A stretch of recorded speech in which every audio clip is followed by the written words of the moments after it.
We're live. Gentlemen, happy Sunday here on the Cosmic Summit channel. We're here to talk about what's in the pipeline, what's in the calendar for all of our friends and fans and listeners who like ancient civilizations, who like cosmic things, and we're going to be talking about what they can be doing over the fall. So how are we today? Doing great, Beckett. How about you, George? Excellent, Beckett. Looking forward to it, man. Oh yeah, me too. Yeah. Anything while we're waiting for some people to jump in here, anything exciting happen over the weekend, newsworthy that we wanted to start off with? Huh. Just stumping the news anchors right off the bat.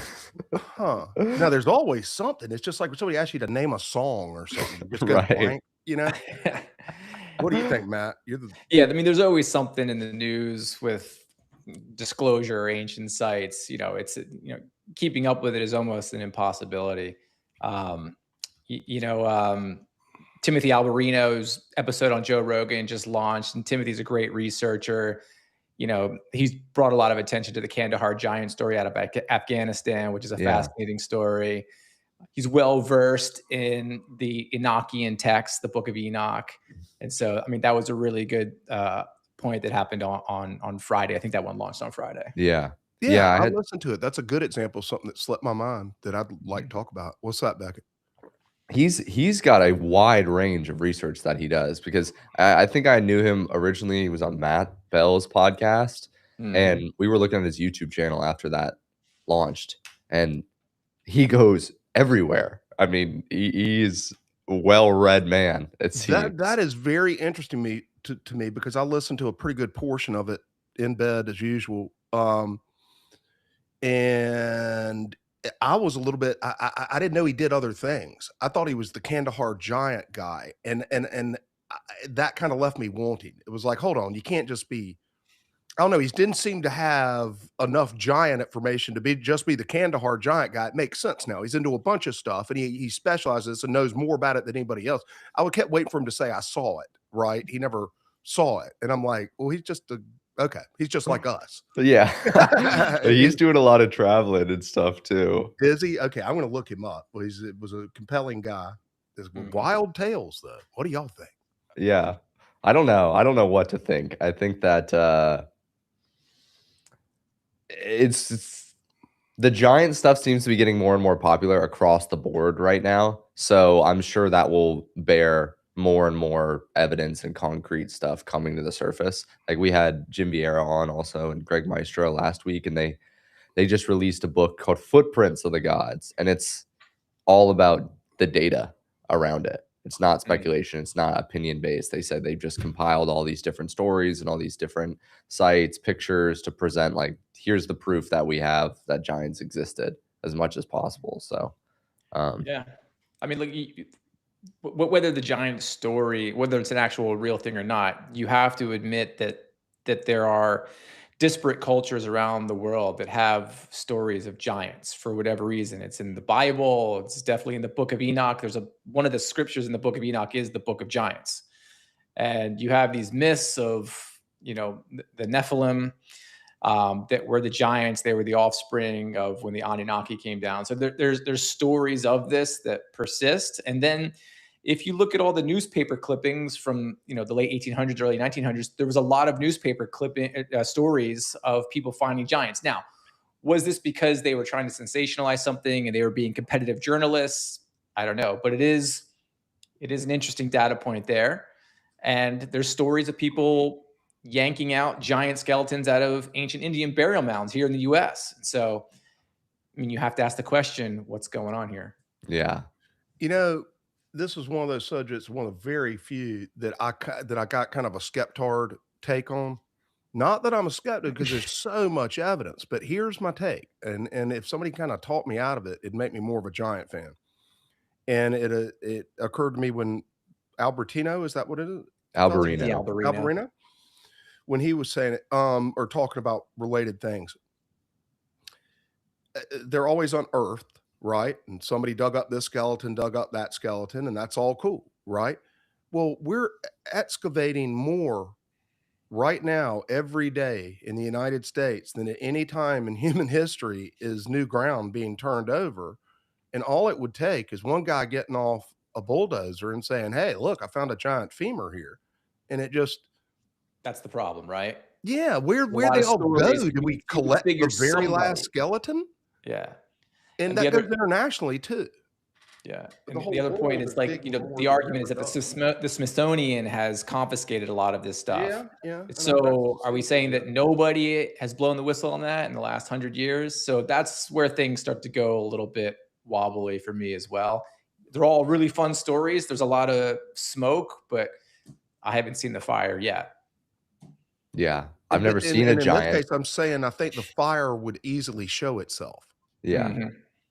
But don't mean to begin this with cold water. I enjoyed the podcast. That's not fun, George.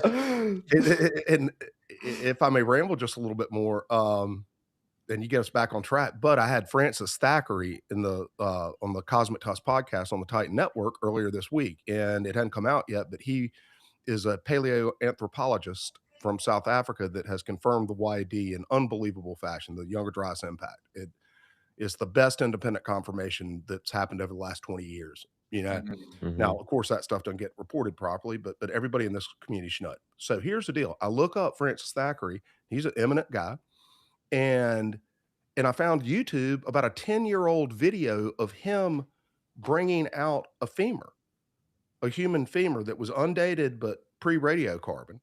I meant to ask him whether it was stone, but from Namibia, and he's showing it to people, and it's clearly over 2 times the size of a normal femur. And he brought out a normal femur.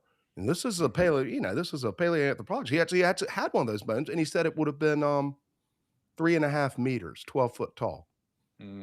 Interesting. And I didn't get a chance to ask him about it, but so just to throw some hot water back on it. Yeah. There you go. Yeah. Okay, well, let's get back on track here for a second. Today, for everybody who was not here at the beginning of the stream, we are looking at sort of the events calendar, what to do in the space, what are some upcoming places, experiences, and events that you can all participate in. So we have a series of different people that are going to be jumping on. We're waiting and backstage right now is Sarah Braley, and she has started a new conference. I think it's the first year. It's called Set in Stone, and it's a megalithic conference. It's in New York, and it's looking at it's described as this: a meeting of the minds dedicated to the research and preservation of the stone chambers and related megalithic structures of the Northeast.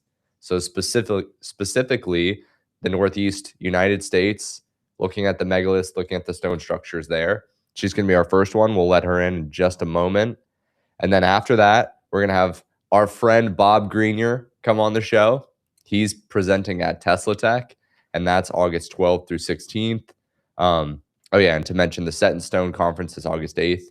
And then after that comes Tesla Tech. This is in Albuquerque, New Mexico. Bob's going to tell us about what he's talking about there. We'll probably just shoot the breeze with them as well. And then after that, we have Scott and Janet Walter coming in to tell us about Mysterious X. So Mysterious X is a conference that was started by a guy named Dan Dillman. He's on the History Channel. He's been on there for a long time, and he owns a event venue out in Utah. And he's doing a Mysterious X conference, which is about ancient mysteries, UAPs, lost treasure, all of that. And then to end our guest list, we're going to have Dan Richards come on the show and talk about Quest for Ancient Civilizations in Austin. So there's a big event going on in Austin, and it is hosted by Robert Dakota. And Dan Richards is one of the speakers there. He's going to be coming on to talk about that. And, hopefully just have a good hour and a half stream on this fine Sunday. So thank you, everybody who's joined us. Before we jump into it, any thoughts before I let Sarah in, gentlemen? Look forward to meeting her. Yeah. I'm looking forward to hearing about this conference in upstate New York. This should be cool. All right, let's let her in.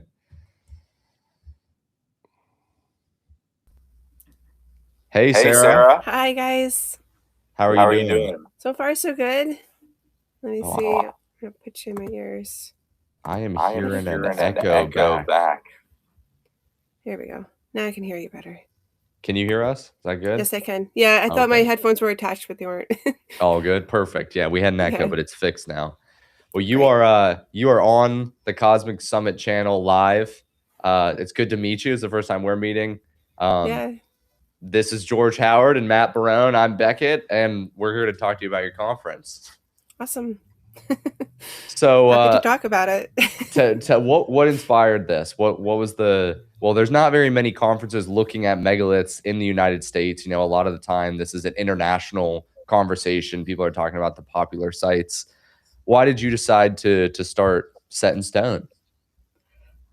So I went down the rabbit hole after hiking and running into a stone chamber, and I didn't get like the feeling that we really had an answer for what they were, even though everybody was calling them a root cellar initially. And so I just, for the last 5 years, did a major deep dive, I guess you could say, into the backstory of what these structures possibly could be. And when I really started putting pieces together, I realized that they have it wrong, that these are not root cellars, and that I felt like it was, as an introvert, I didn't see this. If you would have asked me like 6 months ago if I was going to do something like this, I literally woke up one morning and I was like, I think I'm going to do this conference. And I think I want to do it because I want to not even highlight my own work, but I know that there's other people around, like other researchers that have a lot to offer. And everybody wants to ask me why it's free.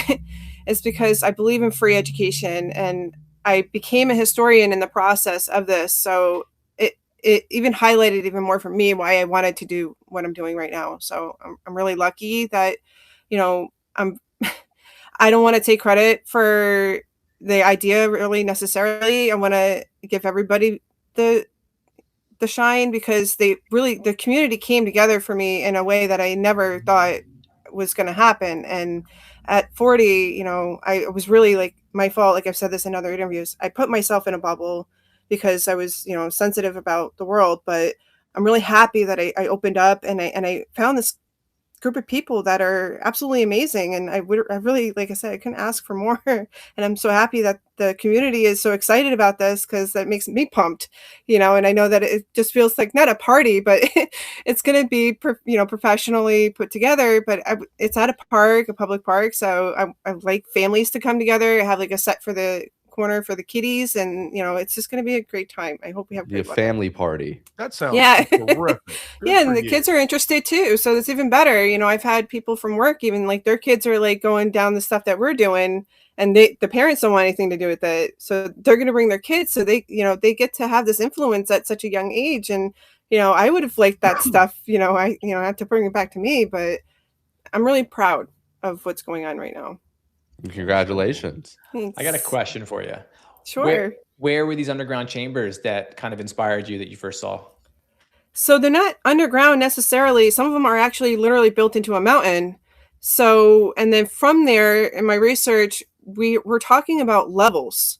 So underneath, I can't really say too much because of NAGPRA, but there are some that are not just built into the the bedrock of the earth, but they do have levels to them. So it's quite possible that there's tunnels involved. And Jim Vieira, and it's funny because I knew Jim, and I've seen his work obviously growing up, with Ancient Aliens and everything like that, but I didn't put things together until like 5 months ago about, well, this guy, this is making sense, and this is making sense. And then like I said, everybody's work just kind of converged. We're all in our own little niche, right? But it all came back to like the same situation where we have a history here that it has literally been, plowed over, literally, when we talk about development and things like that. So the context is really missing in a lot of cases, but there's still like some on, state property. So we're really lucky that and people own them now. So they don't really, I've done well over 200 interviews in the last 500 years for Putnam County alone. And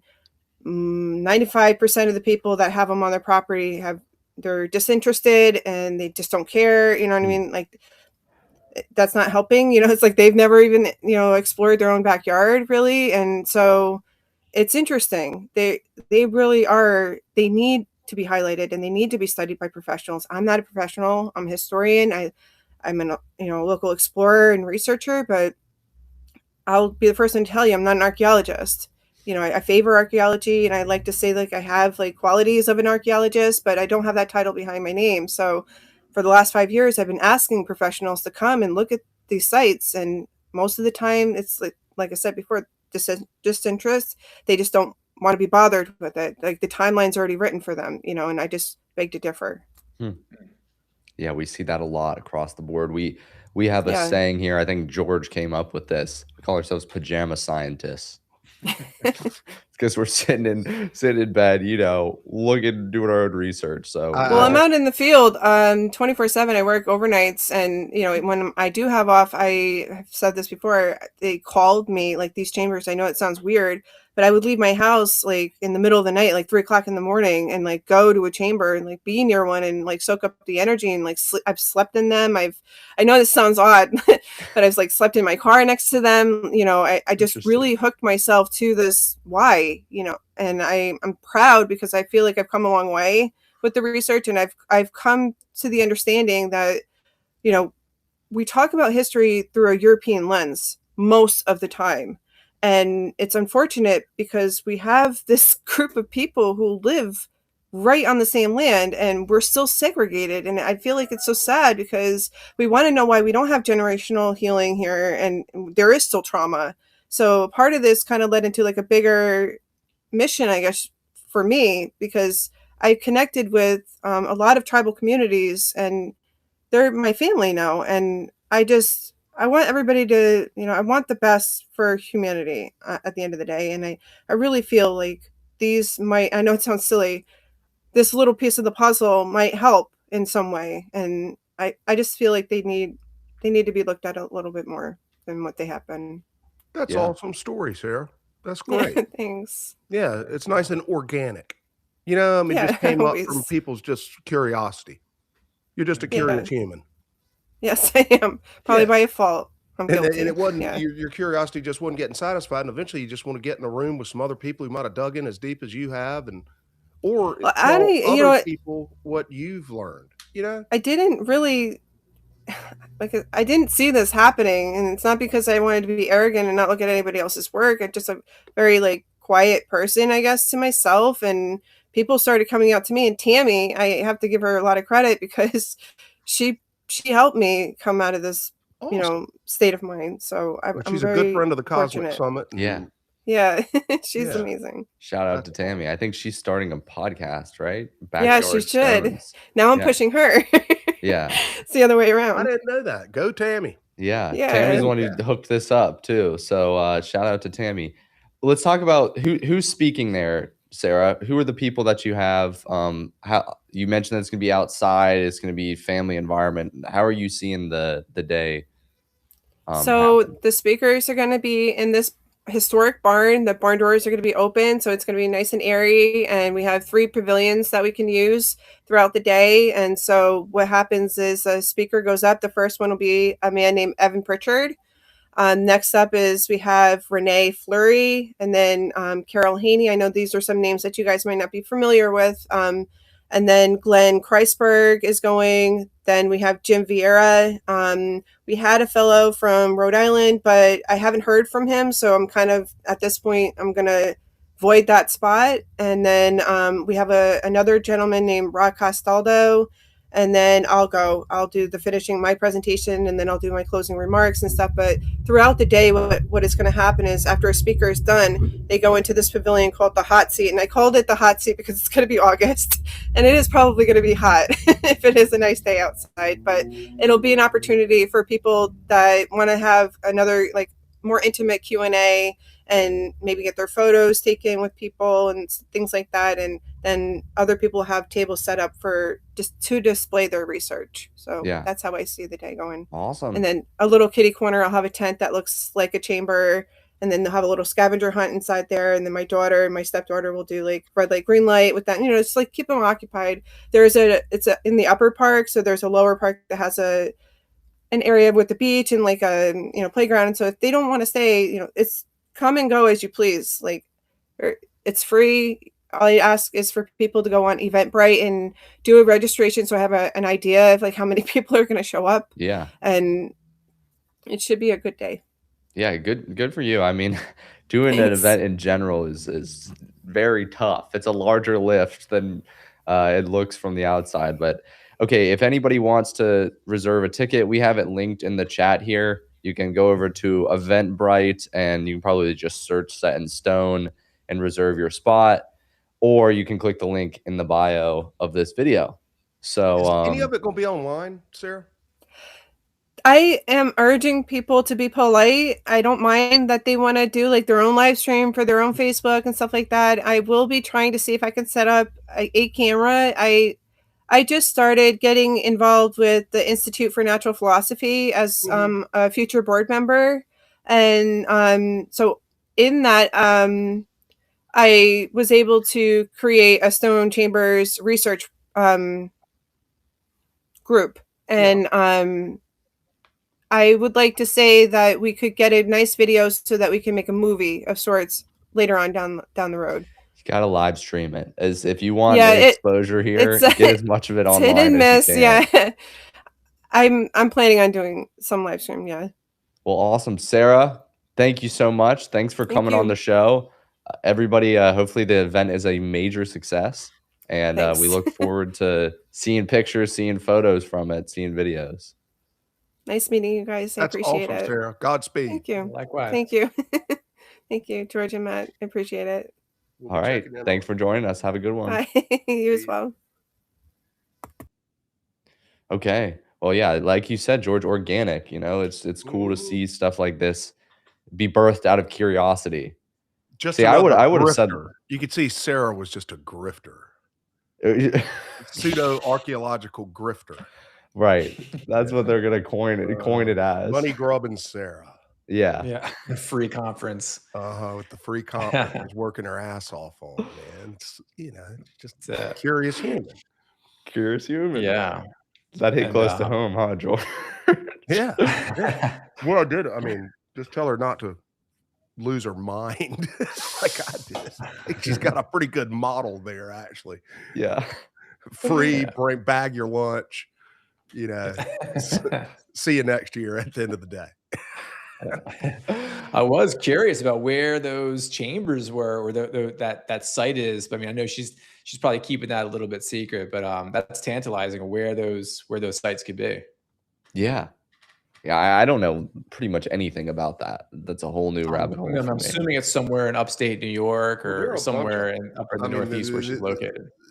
She mentioned I know a little bit about it. The root cellars.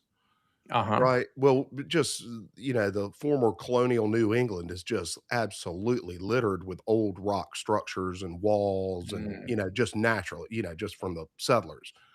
But then there aren't just some, there are a bunch that stand out.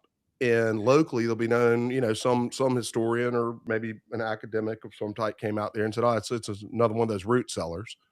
Because there are a whole lot of root cellars. It's just a fancy root cellar. And well, it's kind of strange. It happens to be aligned at the equinox and the solstice and all of this. But that's part of being a root cellar. Sometimes they line them up just right. That's right. And, but there are a lot of them, but it kind of gets blurred in there with that other stuff. And you can see how the ones where there was good speculation just kind of get covered up by. Interesting. Yeah, I'm looking at some of these online. Yeah. Is her channel? Does anybody know? Is her channel Chambers and Mysteries? Maybe somebody in the chat can say that. Well, there's some of them that I know there are at least a few that are inarguably human constructed, and then they'll say that somebody built a temple out in the woods in the 1700s or something. I think this is some of them. Is this there AI though? Structures in Vermont that I know Maria Wheatley has investigated, and very, very curious structures up there where they're looking.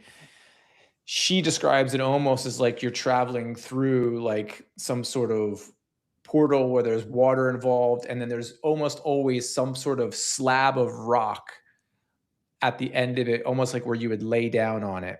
And she describes it as people were probably having sort of, consciousness experiences or something associated with the water and the way they're designed. But it's not an uncommon thing to see these stone structures riddled across the Northeast. Yeah. If nothing else, it could be the, Vikings or Mm-hmm. early European contact. The early Templars. Early Templars, that's right. We'll ask Scott about it. Scott knows his stone chambers. Oh, yeah. He does. Ask him about it. But no, good for Sarah. Absolutely. I was kind of wondering, I mean, if they do get a live stream, could we put it up on our channel? Yeah. Yeah, I Maybe we'll didn't want to. hit her up after. Who wants to go to New York on the 8th? Well, I mean, Well, short Tammy's of up that, there. Can't they just put out a camera? Yeah. I thought, sorry. No. Okay. Well, I think in 1 minute August we're gonna have Bobby G jump on here, Mr. Bob Greenier. Get ready to get lit. Yeah. Everybody hold on. He's my favorite, man. Yeah, Bob's the man. He's not a full-time guru, but he's kind of the guy that I believe that guy's right. Yeah. Theory of everything, but he's right.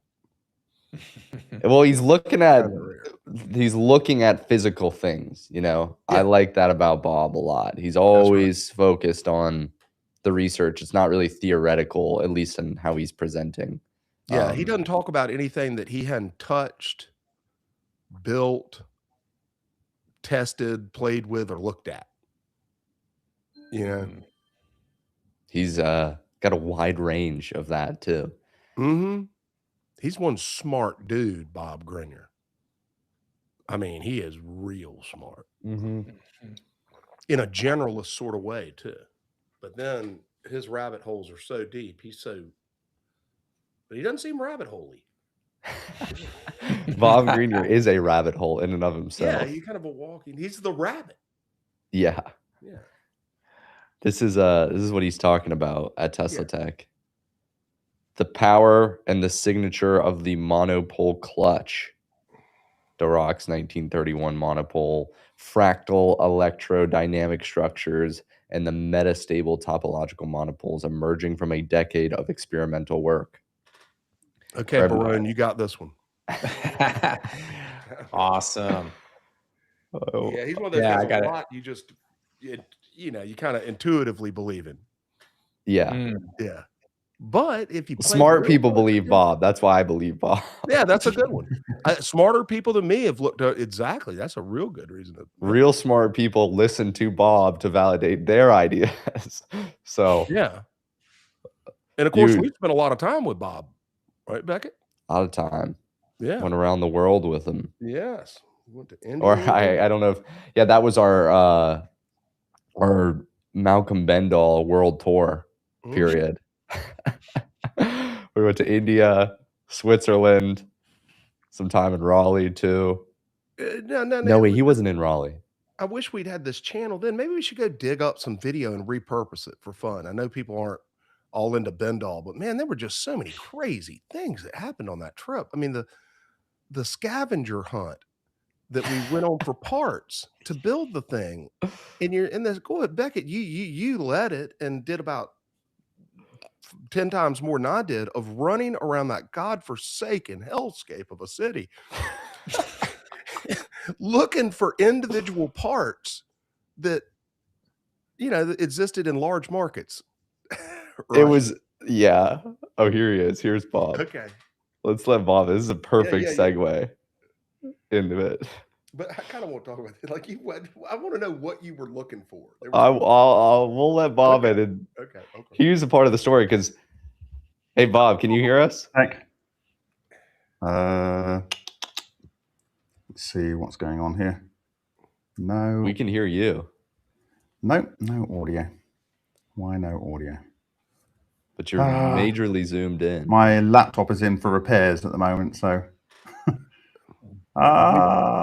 And we trust this man backup with the machine here. The universe. I can't hear you at all, so talk amongst yourselves. Keep working with it. All right, I'm gonna mute. Okay, I'm gonna mute you, Bob. What would that be? All right. So for the story, can you hear us now? Oh dear. Oh. Here, we'll see if I can change his speakers. Audio. Host wants you to change the speaker. Allow speaker change. What a great idea. Did that work? Yeah? No? Yeah, no, that's not still working. Okay. Okay, let's go here. Where did George I go? don't normally use Windows, you see. George is here. I don't know. We'll let Bob figure that out for a second while he's doing What do you that. mean, where'd George go? I'm right here. So I don't see your picture, George. I see two Bobs, one with Bob's picture and video stream, and another one that's blanked out that says Bob. Oh, weird. The stream that I'm watching has all 4 of us. Okay. This is a riveting part of the stream. Thank you, everybody. Well, we're just pushing our boundaries, man. Mm-hmm. And Bob, if you can hear us now, I have you on mute, so you'll just have to unmute yourself. I want to hear more Malcolm Bendel stories too. Oh, Yeah, well, all right. This is what happened. Tell, but embarrassing. They're like telling college stories. No, they're not embarrassing. They're amazing. We went out to Ahmedabad, India, or Ahmedabad. I think it's the real name is Ahmedabad or Ahmedabad, and that's in Gujarat, India. So I think Bob's trying to Gujarat, talk. Birthplace of Gandhi, or living place of Gandhi. For a while. maybe. Here, let's see. Okay. Cool. Bob, can you hear us? Now Mic we can hear you, check. Bob. Okay, my mic's definitely working. Yeah, we can hear you. You may think that's a good thing or a bad thing. You should let him keep working that out for now. But we went out there, and Gujarat is a dry state, so there's no alcohol there. There's no meat or barely any meat. It's vegetarian, vegan, and it's there's like no real fun. There's not places to go dancing or anything. But we brought the fun. Any fun. Most of the time, I was kind of nervous. But it was cool because when we got there, we were promised a laboratory to work on this stuff. We were promised that there was going to be all the parts that we needed, the generator there, and that everything was going to go smoothly and work out really well. And when we showed up, it was awesome because there was none of that. We were in a hotel room. A hotel room. I think we were in a Hilton or a Marriott or something. I'm going to go find some pictures. Keep talking. And so we show up. Everybody's flying from around the world. And when we get there, we realize that we don't even have a generator. Bob, can you hear us now? Yeah. Very, very quiet. Although I've just changed something. Maybe I can't. Okay, I can hear you we now. can hear you. You're about right. Oh, hold on. I've got a volume knob here. I hate Windows, by the way. Yeah, not great. Oh, okay, now I can hear you clearly. But I think my camera is on some absurd like zoom in on me. It is. It's like if I go like that, you can see my nasal hairs very clearly. Like that's right, Bob. Let me see if I can fix that just quick because it is ridiculous. I don't know why my computer. Oh my God! I've got some great pictures. I bet that'll be in an envelope later, right? Yeah, I gotta get us working on it in the hotel room with the damn. yeah. Here we go. Bob, we're talking about Ahmedabad. We're talking about India. When we went over there. I'm sorry. Can I show this now? The silly stuff first. Can I do this? Go on, show the silly stuff. You've got to see. This is Phil in the hotel room with the throwing sparks. Yeah. Okay. While the whole room smells of petrol and you can't open a window. Okay. Exactly. So, all right, there it is. Okay, ready? Okay. Yes. This was our lab. Okay. Yes. Oh, God.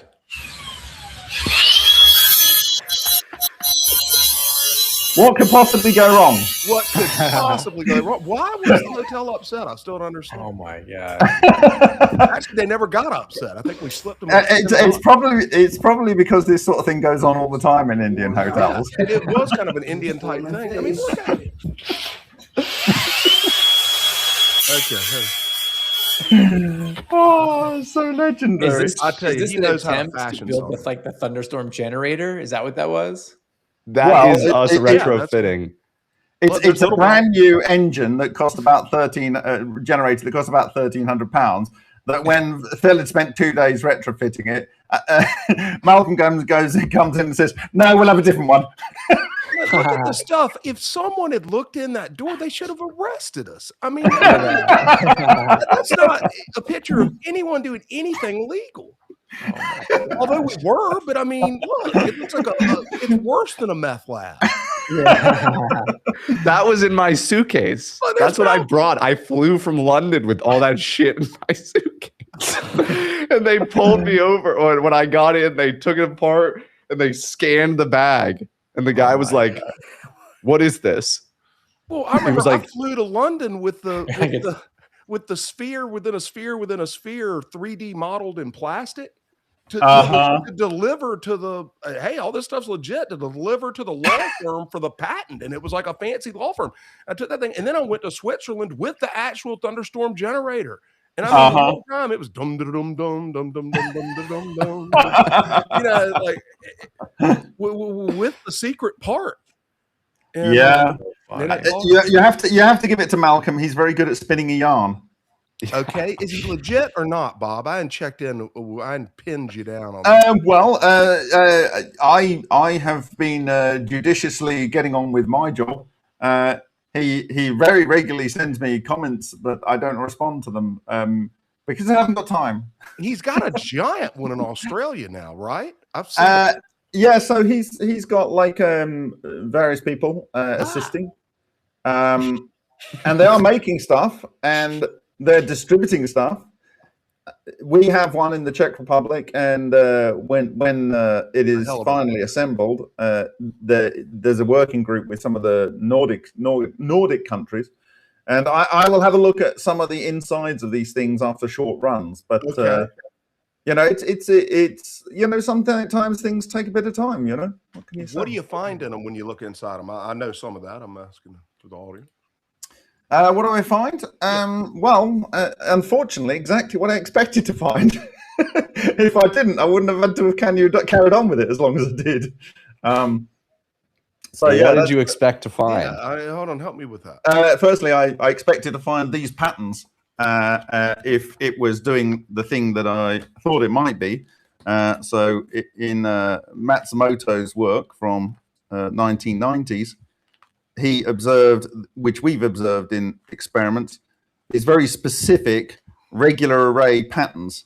And if I can find the page, they're like these ring spots. I don't know if you can see that. It's black. I don't know whether my camera's rendering properly. It's just very dark. Wait, George, stop sharing your screen. I can't. Yep. Yeah, show that again, Bob. These kind of things, these kind of ring spots. Yeah. I expected to see those. And he had this big unit, 24-inch, come over from Australia, and he started cutting it open. I said, "Malcolm, just stop doing that. You're going to contaminate it." I said, "Wrap it up again. I'll be over on the next flight." So I came over first thing in the morning, the following morning, and brought a load of macro photography and cameras. And Johanna James was there.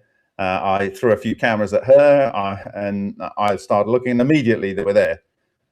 So I said, right, the next thing to do is to give me a sample of this, and I'll look at it under a microscope. And he said, well, I want it in the Smithsonian. I said, all right, then my job is done.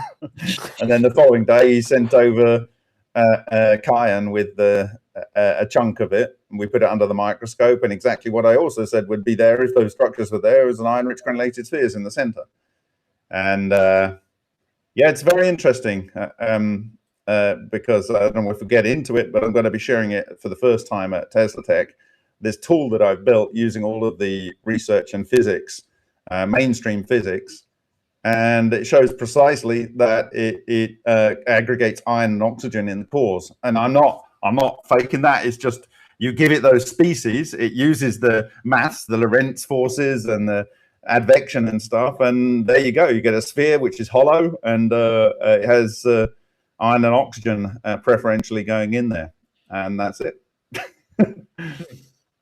So what is the talk? What you're going to be presenting the tool? Yeah, so I mean, basically, we found the monopole as a functional item, and when you've got the monopole, you can do baryon decay, and when you do baryon decay, it means you have something like 166 times more than the highest level of energy per baryon that you can get out of fusion. That is 2 deuterons coming together to produce helium.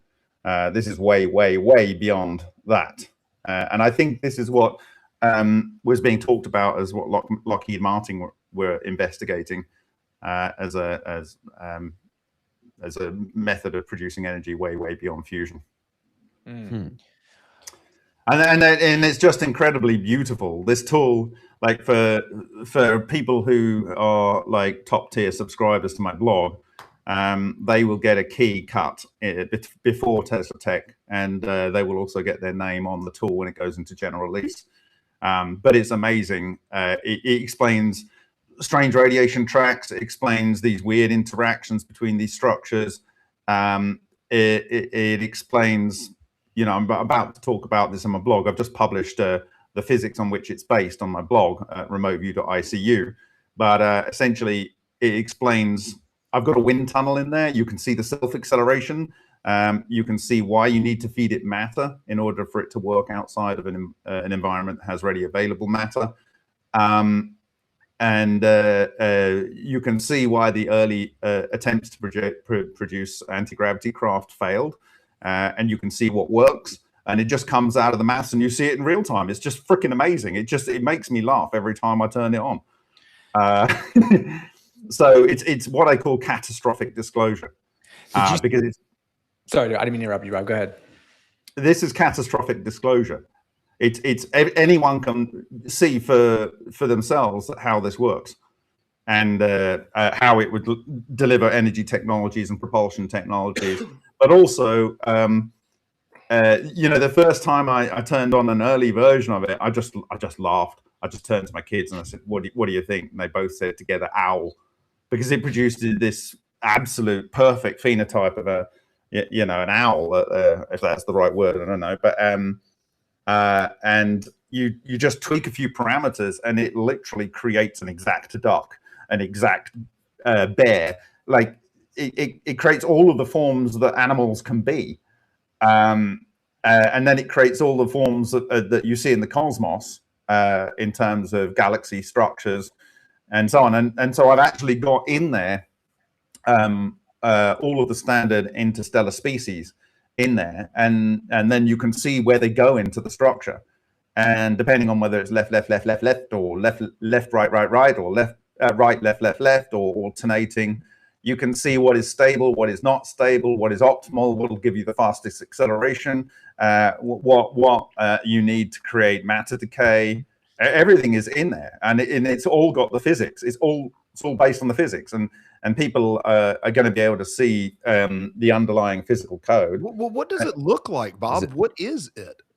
You can go. It's called O-Animator. You can go to my blog.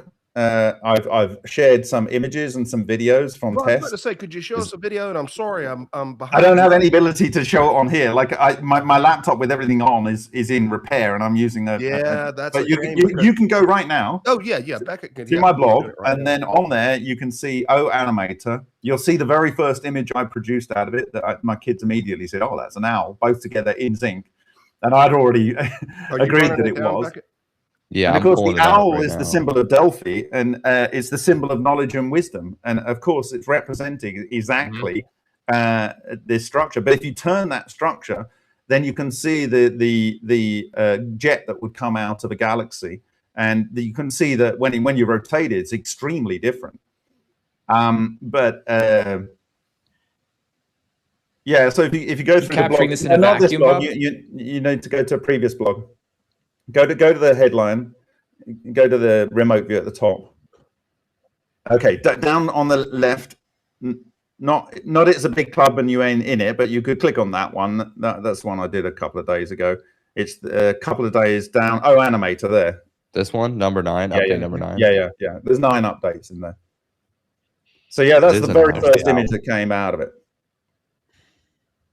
So this is a web app, or is it a software? It's going to be a web app. Yeah, it's only a few megabytes in size, and it basically replicates the universe.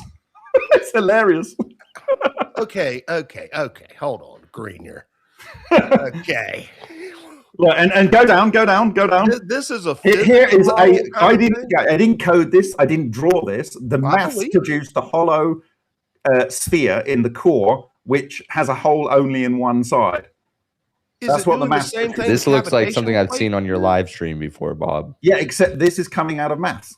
Right. That's what I'm saying. So it's a it's a 3D cavitation plate. No, it's a physics simulator. Fractal toroidal moment simulator. But are you zapping it with vibration of some type?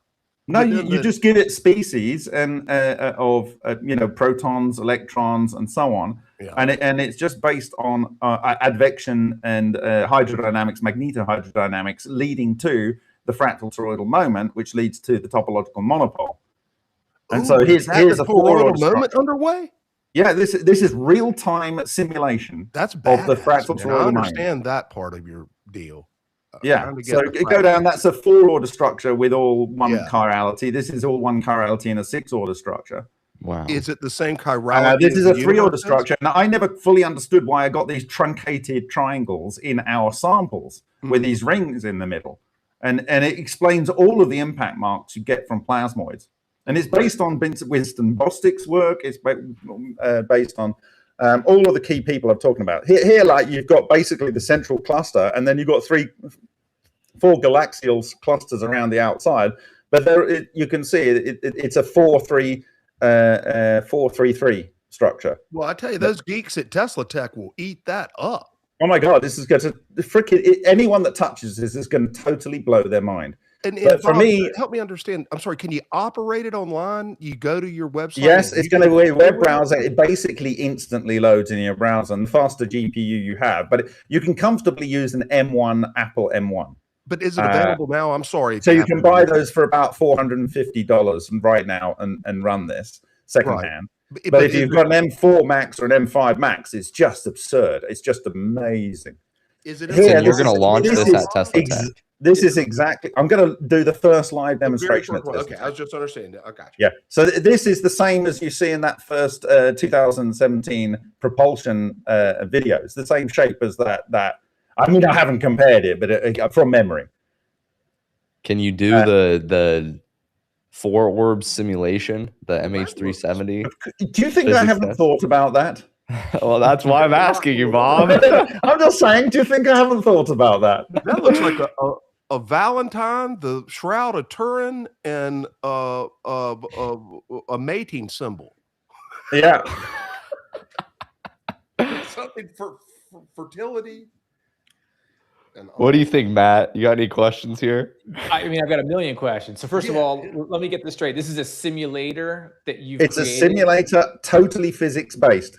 Totally physics-based. So you put in a certain amount of inputs, and it creates these. You change the physically accurate inputs you're allowed to change.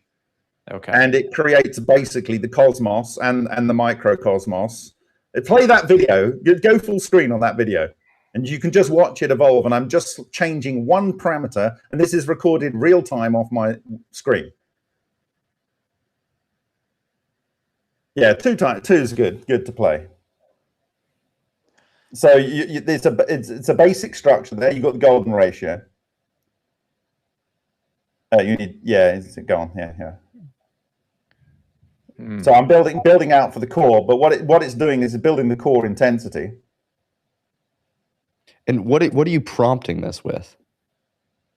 There's like, how do you get the process to start? You're just you give it matter and you give it time. Okay. And it's a hydrodynamics leading to magnetohydrodynamics. Effectively, it would start out of instability. So whatever direction you nudge it in, and then you set a time parameter around. Yeah, there's a time parameter, so you can watch everything work really, really, really, really, really, really, really slowly, or you can speed it up, and then you can change, physically accurate parameters. Do you do all the math yourself, Bob? The maths, most of the maths are the maths that I've been sharing in papers for nearly 9 years. And you're able, I mean, I know you are a polymath man, but that just proves it again. No, so the point was, is I actually built the 4-level fractal Huracan. It's saying, what's going on here? How was your studio session? What do I want to know that for? You're still here, Yeah, Bob. Can exactly. you hear That us? thing annoys the heck out of me, man. Where did Bob go? The same things happen to me through Riverside. They will sit there and put the little thing up and say, "How's it going?" You're like, "I'm in the middle of a damn live stream." I mean, have your code recognized. Don't be surveying me. And then We lost Bob. Yeah, and then you go click the close thing, and it's up near the close. You close the And then he closes you. The platform Yeah, it's a boomer attack, is what it is. Yeah. Do you have Dan Gilman and Scott and Janet coming in at 325? I think so, but they shouldn't boot Bob out. They're not in the waiting room yet. It's a filter for people born before 1970. That happened to me when we were transitioning something. It kicked me out. They had to come right back in.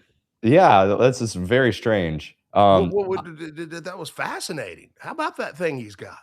Very fascinating. It's like I wanted to ask him. I'm sure he's using AI for this, at least parts of the development of it. But like, those are the type of people that AI is. That's who you want to understand how to use Claude Code, how to use these local language models too. Because you give that to Bob Greenier, he builds a simulator that says you can simulate anything in physics, the whole universe. I want to ask him how Bob. What Bob is using AI for, this and other things. I mean, you get Bob's brain with that brain. Ooh. Yeah.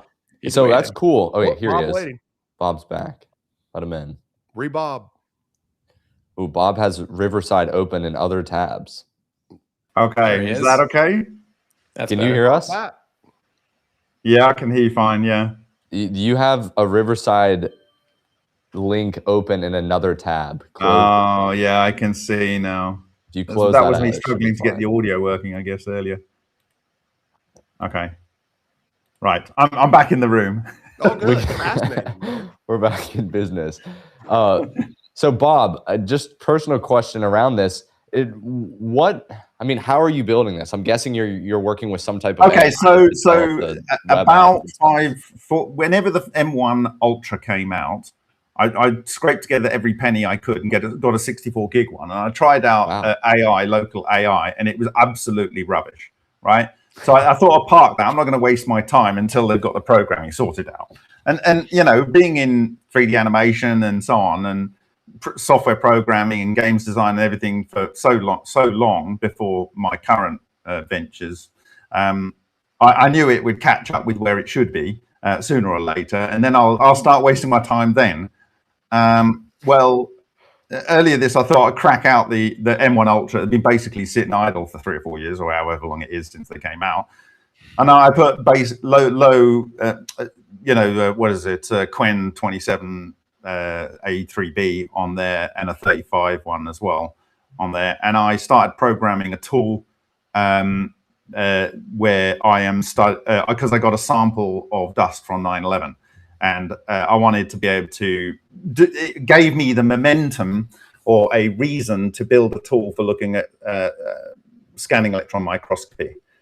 Because I realized I was never going to get the microscope makers to make the tool that I wanted to be able to publicly share data so that anyone can delve in.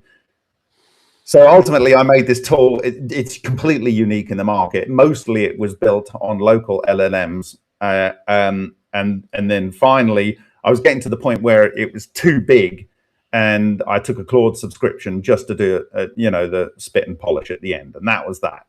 That's awesome.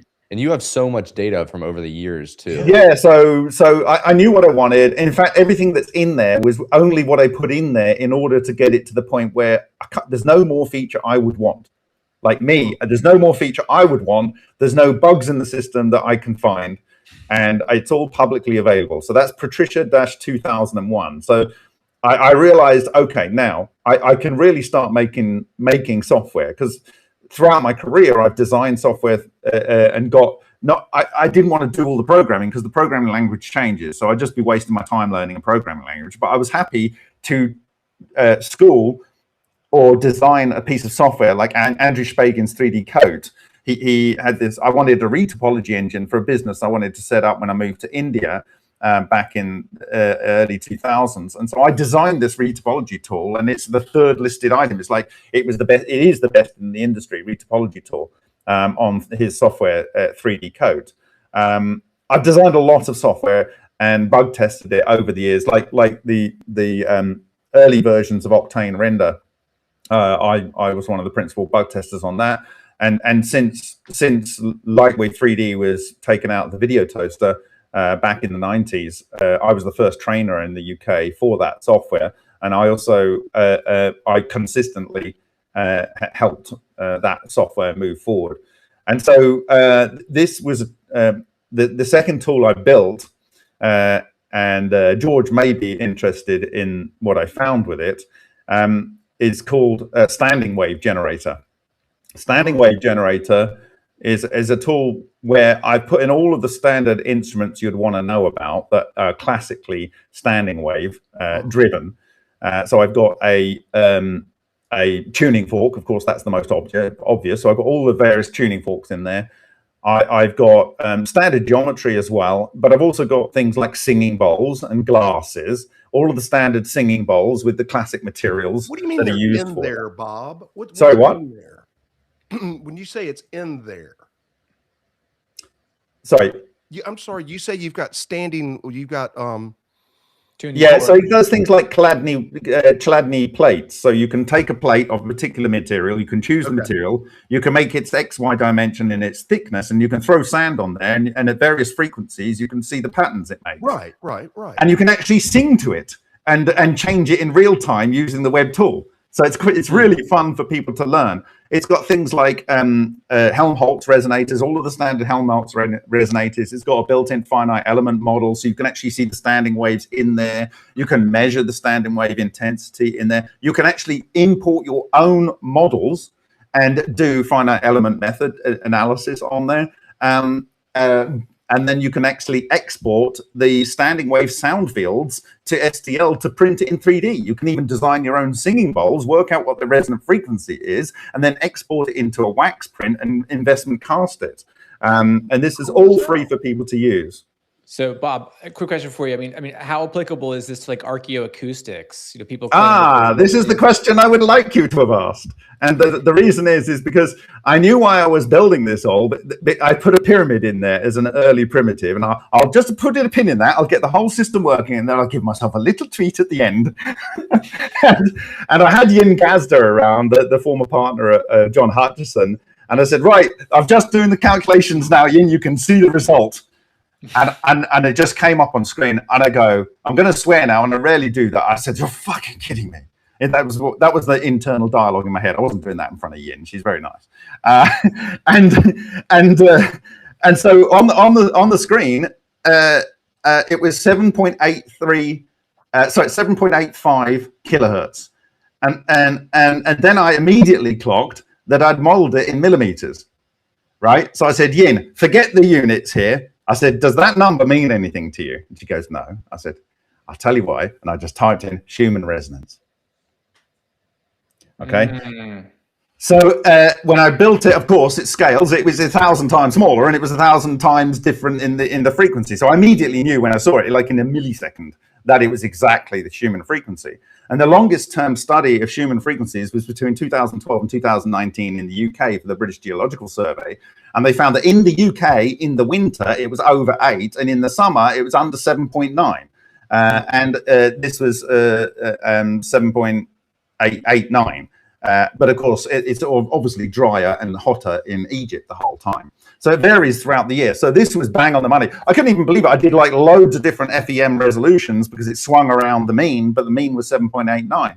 So it ships with 7.89. And then I did the other two big pyramids on Giza, and it turns out that their standing wave resonance frequency for the first harmonic, and that's the case for the Great Pyramid, is the fifth harmonic of the second biggest pyramid is the second harmonic of the Schumann resonance, and the third pyramid, its 10th harmonic is the third harmonic of the Schumann resonance. So it can't be a coincidence that each of them has a harmonic. The first three harmonics of the Schumann resonance embedded in them. And the interesting thing is, you cannot build, and I've got it physically accurate using calcium carbonate, right? Because I'm assuming the whole thing's calcium carbonate. And basically the whole thing is calcium carbonate. People go, oh, there's granite in there, and that's resonance piezoelectric. Oh, It's basically almost none of the mass. Like I think 90 something or 88% of the mass is calcium carbonate. The rest is the binder. And then there's a itty bitty diddly squat of granite. So like that might change the frequency almost nothing, but it'd still well be within the first harmonic of the Schumann resonance. This has been suggested before. In fact, Tesla said it was around about 8. That was the Schumann resonance, and he was obsessed with the pyramid. Other people have suggested it, but no one has actually done the calculations. It's the first time. And do you know what? When you look at go and look at that, it's on there. You can go. It's on O'Day OMG, and you can go and see that the first harmonic makes the fractal toroidal basic geometry, which I decoded was what the pyramid is about. So the sound that drives the process to start is the Schumann frequency. This is not, and it's the same pattern. Like so, in the standing wave pattern, which you can print out in 3D, you can hold it in your hand if you want. There's 2 holes, and they're exactly in the center of the 2 toroids, albeit pissing distance. Okay. I know we could keep going on this, Bob, but we got to wrap up here. Oh, very shortly, that tool, I did the sound, I did the system, and I thought, right now I've got a hold of these tools. I want to do something really useful with it, and I want to bring all my 3D expertise, all of the science stuff, everything, and build a tool. And I, starting with the science first. And that is what I built with OAnimator, and it's just, I mean, it is freaking amazing. It's absolutely amazing as an artistic tool alone, as someone who's absolutely obsessed with both art and science on its own, as a totally new way of creating art. Everyone who earns a commercial license, which is basically just a annual subscription to my blog, right? Which is $70 until I give my presentation on the 15th of August at Tesla, and then it goes up to $80, right? It's an annual subscription, gets them access, and they don't even have to give me credit for the artwork they produce. They can produce in EXR HDR outputs. They can produce 4K videos. It's just freaking amazing. Beckett, I can't wait to see what people do with it. Can I ask one more question, Beckett? I know we're moving. Yeah, sure. Yeah. Okay. Bob, if a conventional mainstream physicist with familiarity or whatnot, deep knowledge of these systems, sat down with it, but conventional mainstream guy, what would they see? What would they say? They'd be utterly blown away because it's based on mainstream physics. It's based on papers in Nature and Science and accepted toroidal moment maths. Self-evident that it is. It's self-evident because it creates the structures in the universe. Yeah. It creates this forms of look. Here's one thing I got out of it. There's this guy in Holland who electrically stimulates people and creatures that have lost appendages and stuff. And the idea is that it grows back on the nematode worms or whatever, right? And whatever they are, the little worm. The point is, what this shows is there is a field structure that is extremely precise for an organism. It's almost certainly driven by the DNA, which encodes the pattern that gets formed in the overall fractality.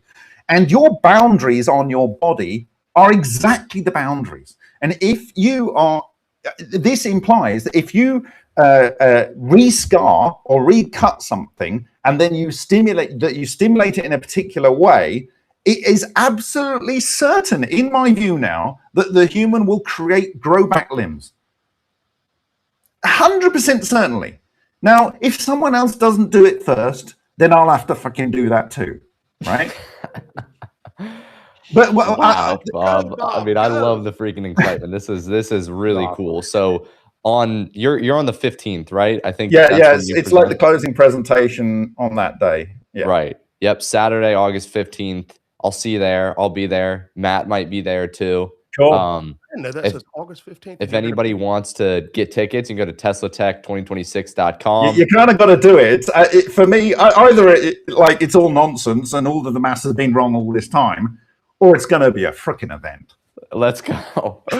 go. Well, thank you, Bob. Appreciate you jumping in here. Thank you, as always, for the excitement, but also doing the work that you're doing, Yeah, man. man. It's exciting. Thanks I for can't inviting wait to see what people do with it, man. It's just awesome. me. I bet you can. It's gonna be so cool. All right, thank you, All right, Bob. look forward to seeing you all. Yeah, Thanks. see you there. Bye-bye. So Beckett, I'm gonna have to hop off in about 10, 15 minutes, just so you know. Okay. All right. We should get Scott in here. Yeah, I'm sure he's been waiting. Yeah, he has been. Scott and Janet. We'll let them in. The dynamic That was awesome, by the duo. way. Here we go. Scott, Janet, hello. Hey, how you doing? Good. How are you? Thanks for your patience. There we go. Oh, no problem. Hey, George. Hey, Scott, what's going on, man? Hey, we're unraveling a mystery associated with the Yeshua scroll, and it's mind-bending, but we're figuring it out. It's actually a really cool mystery. But anyway, that's what we're doing. What about you guys?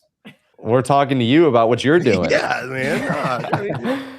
Well, you were in I think it was yesterday. You went and presented in Cosmogonia University, right? You were in there with Randall. Yes, we did. I heard that went quite well. There was a very, very intelligent discourse happening in the comments. I was looking back at that, and it seemed like people really liked it. So just to kick us off for everybody, this is Scott Walter and Janet Walter. They are going to be presenting at Mysterious X, which is a conference that is in Utah. I can't remember the exact date, but I think it's like September 8th. September 24th to the 27th. Is that right? That's what it says on the script. That sounds right. Yeah, that sounds right. It's got to be right. So what are you going to be talking about? I'm guessing it has to do with the scroll, maybe. But what are you covering there? Oh my God, I don't know. You know what? There's going to be quite a bit that happens between now and then, which might impact what we talk about. And just to give you some idea of what It's always breaking with Scott, man. That's my favorite thing. I mean, it is like, what happened this month? Oh, God. Isn't that true, Janet? What happened this minute? Yeah, this minute. Janet's been watching that for 25 years. Yeah. I know. Longer than that, dude. Okay, so I'm in the thick of it, believe me. all right, so let me get the glare out of there. Do you remember this is the fabric? That was wrapped in, yeah. That was wrapped around the scroll that was inside the jar.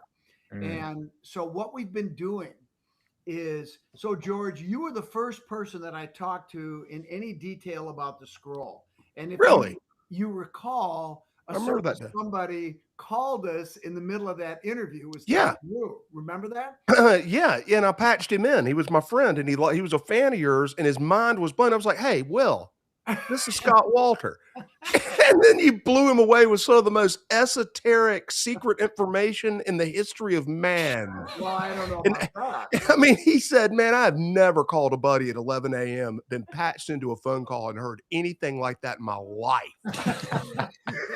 Oh my God. Well, in any case, so what we're trying to do is figure out when this message was recopied. And of course, it had to have been prior to some things and after other things. And what's really amazing is the jar itself contains all kinds of data points, right? Dates.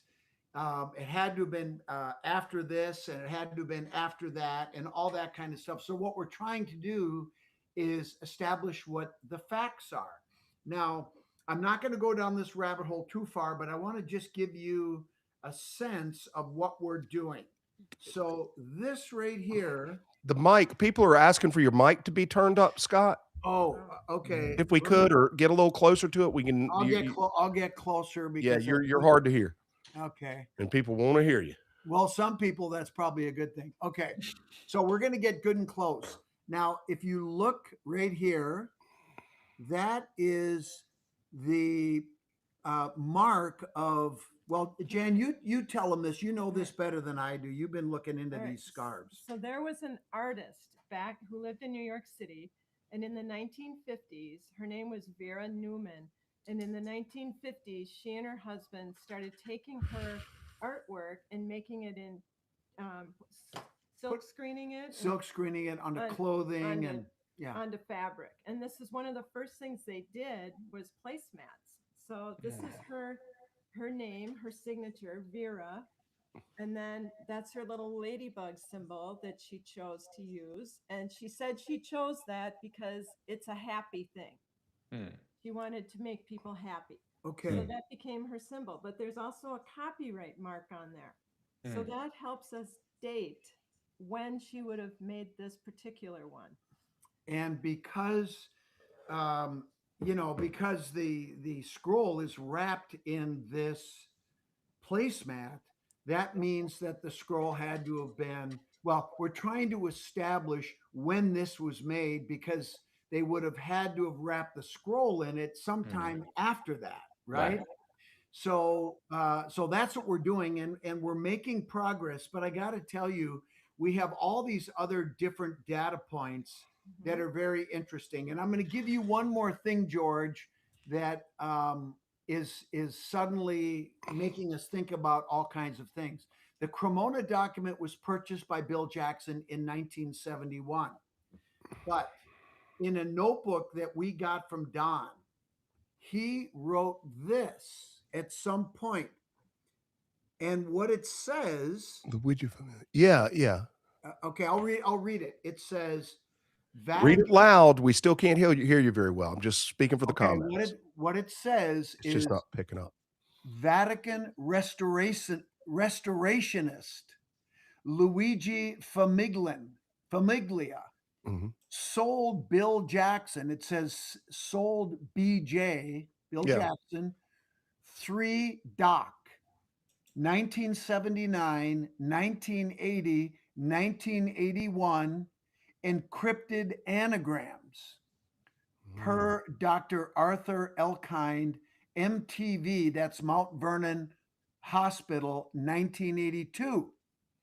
So what it turns out is that the Cremona document material apparently was acquired over time, not just in one giant batch in 1971.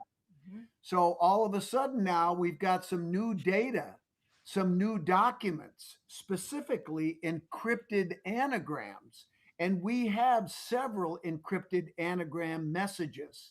So if you think this wasn't complicated before, all of a sudden, so that's what we're working on. But we'll figure it all out. I'm certain, together with Don's help. I wished he lived closer. I wished he had email. But dealing with him is like going back in time to the 1960s and 70s.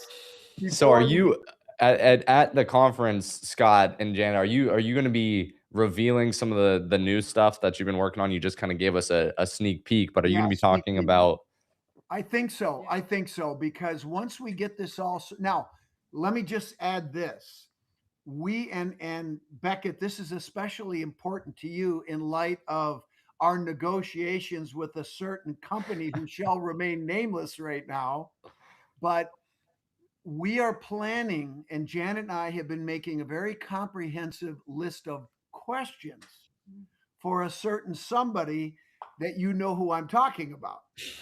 And that's going to happen before this conference.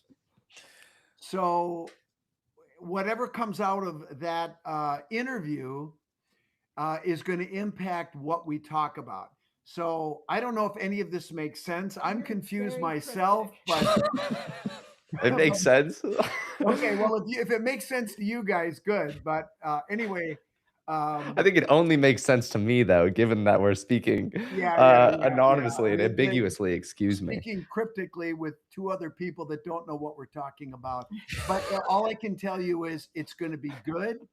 It's going to be honest. It's going to be, when people, like, yesterday we did a class where we talked about various aspects of the scroll, and I was amazed at how helpful, how much good feedback we got from the participants. It was wonderful. But in the interest of full disclosure, as I said yesterday, I am not a biblical scholar.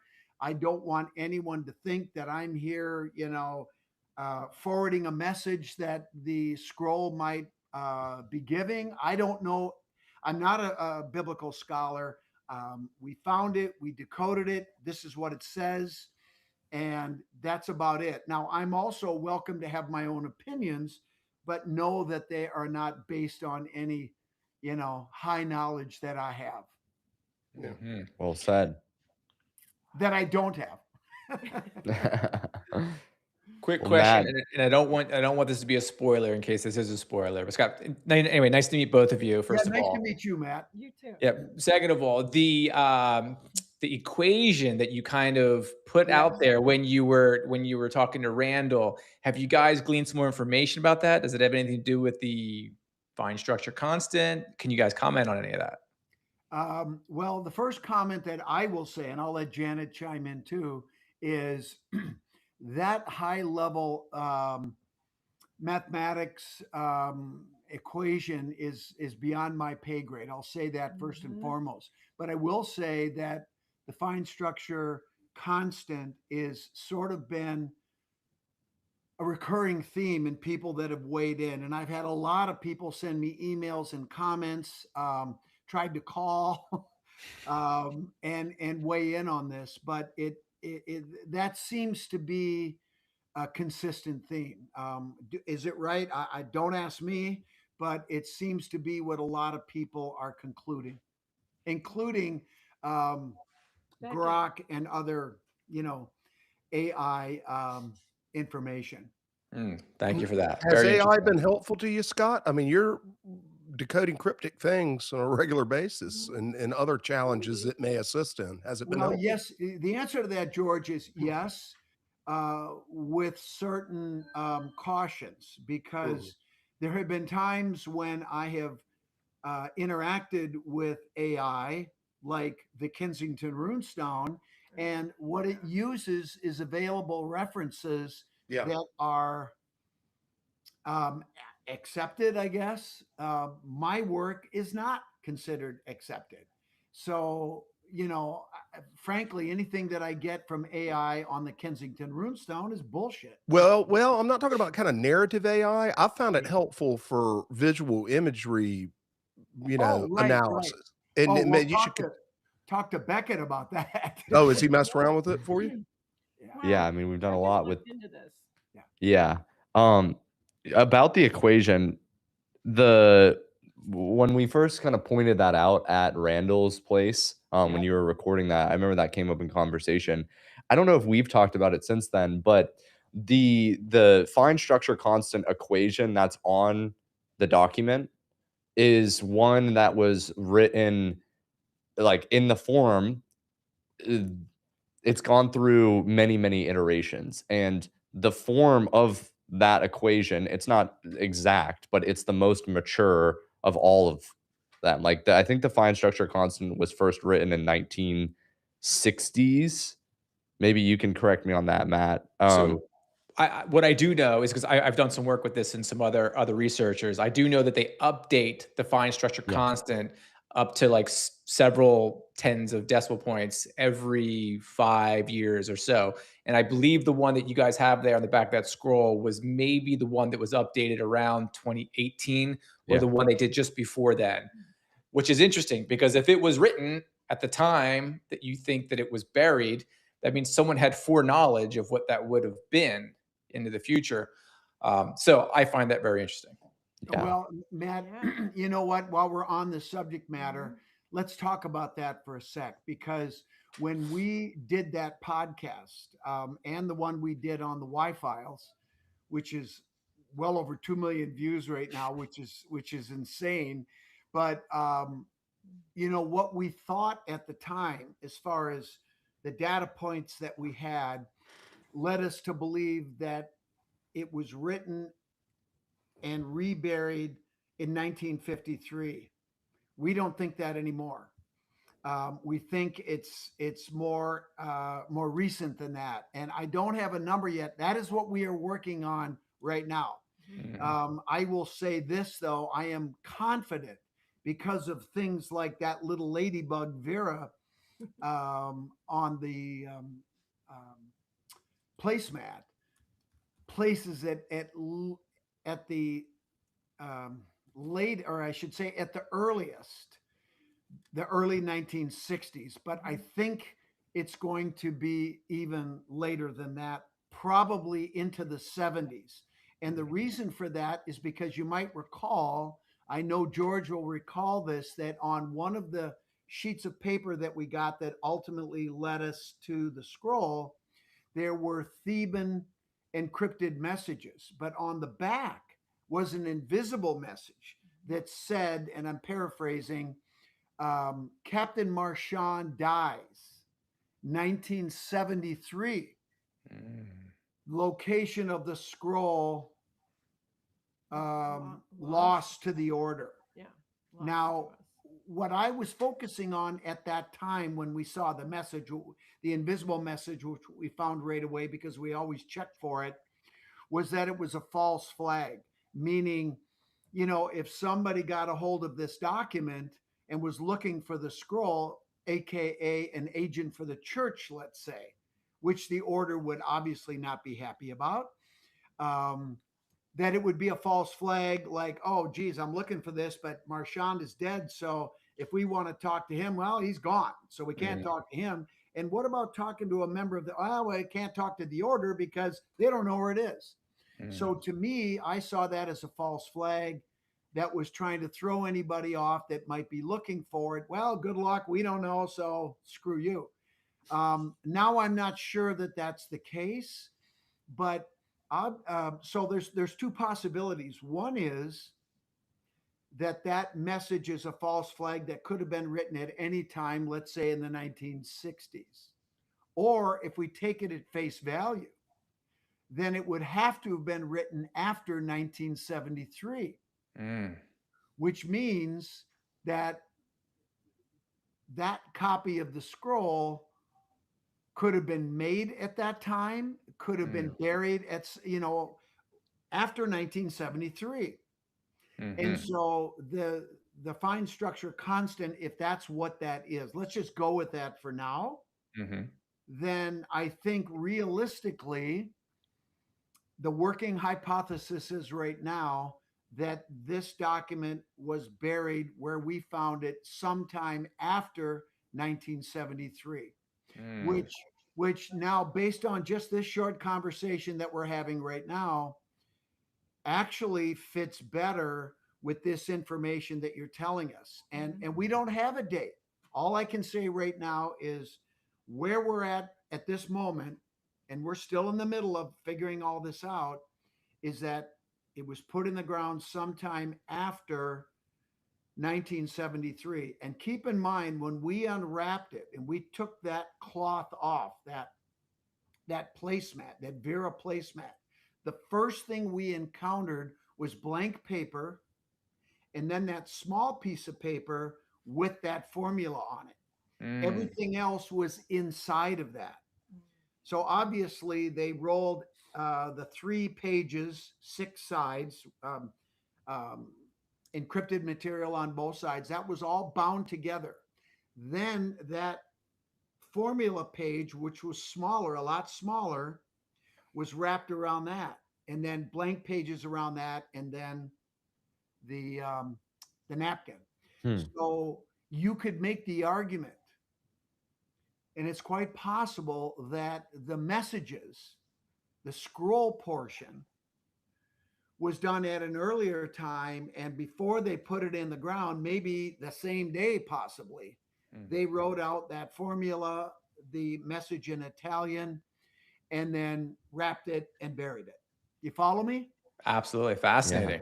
Yeah. So you're going to be sharing this, your latest work. Obviously, there is some things that will happen between now and September, but you'll be sharing it at Mysterious X. This is the website. You can go to dandillman.com/mysteriousx if you want to get tickets to it. This will be September 24th through 27th in Utah. And I'm sure it'll be an electrifying series of presentations there. I mean, Scott, you're really, really good at this. Janet, I know you've been doing a lot of work on this for many years as well. So if anybody wants to, yeah, that's for sure. But that is where you can get your tickets. So Scott, Janet, thank you so much for jumping on today. Yeah. And one last thing I just want to say, Mysterious X, a lot of the people that are going to be presenting there are going to be talking about, you know, extraterrestrials and disclosure and all of that.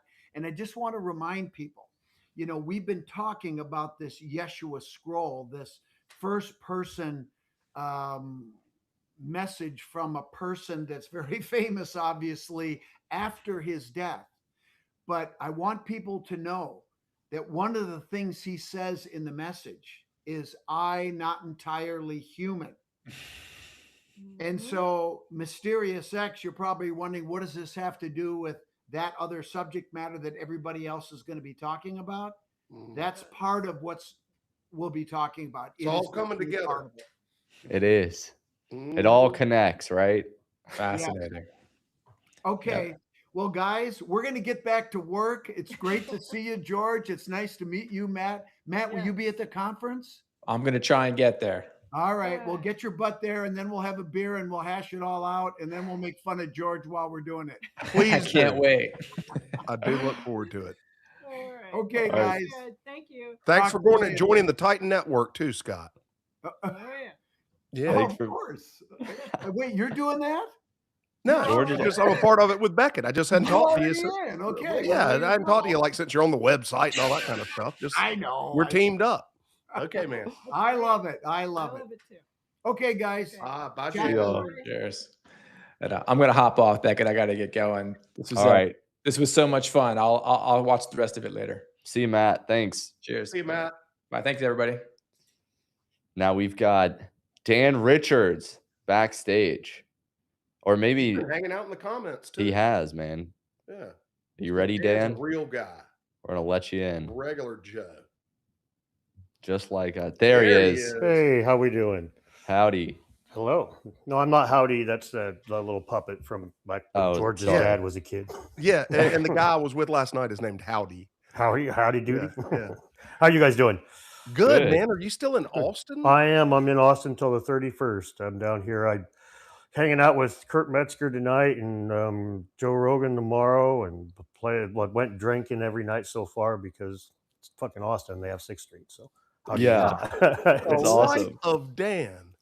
Did you go to ACL? Did you go see the venue? Not yet, but I'm planning on it. I'm planning on checking it out. It's just been busy. I filmed today and I've been editing and stuff, and got to juggle everything. But yeah, this has been a lot of fun, and the event's going to be a lot of fun. Like we're going to have some comedians showing up and some pyramid idiots showing up, and I've become very much a there's a lot of realizations you make doing social media content, right? One of the things that I realized doing these things is I'm literally 2 ads away for anybody. If they just watched a couple of mobile game ads, they can watch me for free. If they're going to pay for a ticket, pay to fly, pay for a hotel room and all that stuff to hang out with me, I'm going to make sure that I sit down, talk to them. I get to hear their theory, whether I laugh it off or, well, that's pretty interesting or not. I'll give them the time of day and make sure that, they get what they're paying for. Because that's awesome, man. Thanks. And you surely did it at the Cosmic Summit last year. Well, thanks. Yeah, I was drunk a lot last year. Well, it's very hard to be last man standing, and you were among them. Thanks. Yeah, I had poor Danny Hillman was floored when the morning of the debate, and he gets up at like 6, and I'm still drinking, and he's drinking coffee. He's like, yeah, and y'all got to be on stage a few hours later, and he's like doing his morning walk with his coffee or tea, and then Dan's out burning one in the front yard. I mean, that just says it all, man. I had a beer in each hand when he came out. It was great. I wasn't. Where the truth comes to party, man.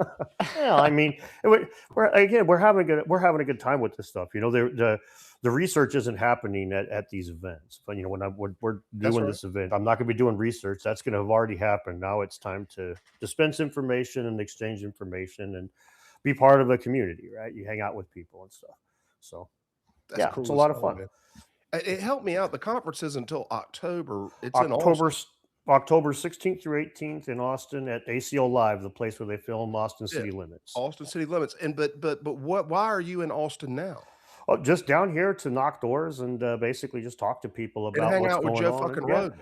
Well, yeah, I mean, I got, you know, he's a busy guy, so I'm sure that we were not going to be bar crawling, but you know, but I will be at some point. But he'll probably tap out early. But yeah, I think Kill Tony's tomorrow night, so let's sneak in for that. Are you going to be on the show?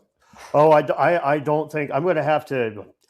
It's going to take a lot of substances to knock my ego out of the way hard enough for me to get up and do that. I have been practicing stand up, to be honest with you. I do have. I've got a couple of minutes, but I've got to stitch it all together. I'm not ready for it just yet. I wish I was, but well, you can get advice from the best going down there to hang out with Joe Rogan and Tony Hinchcliffe. I mean, yeah.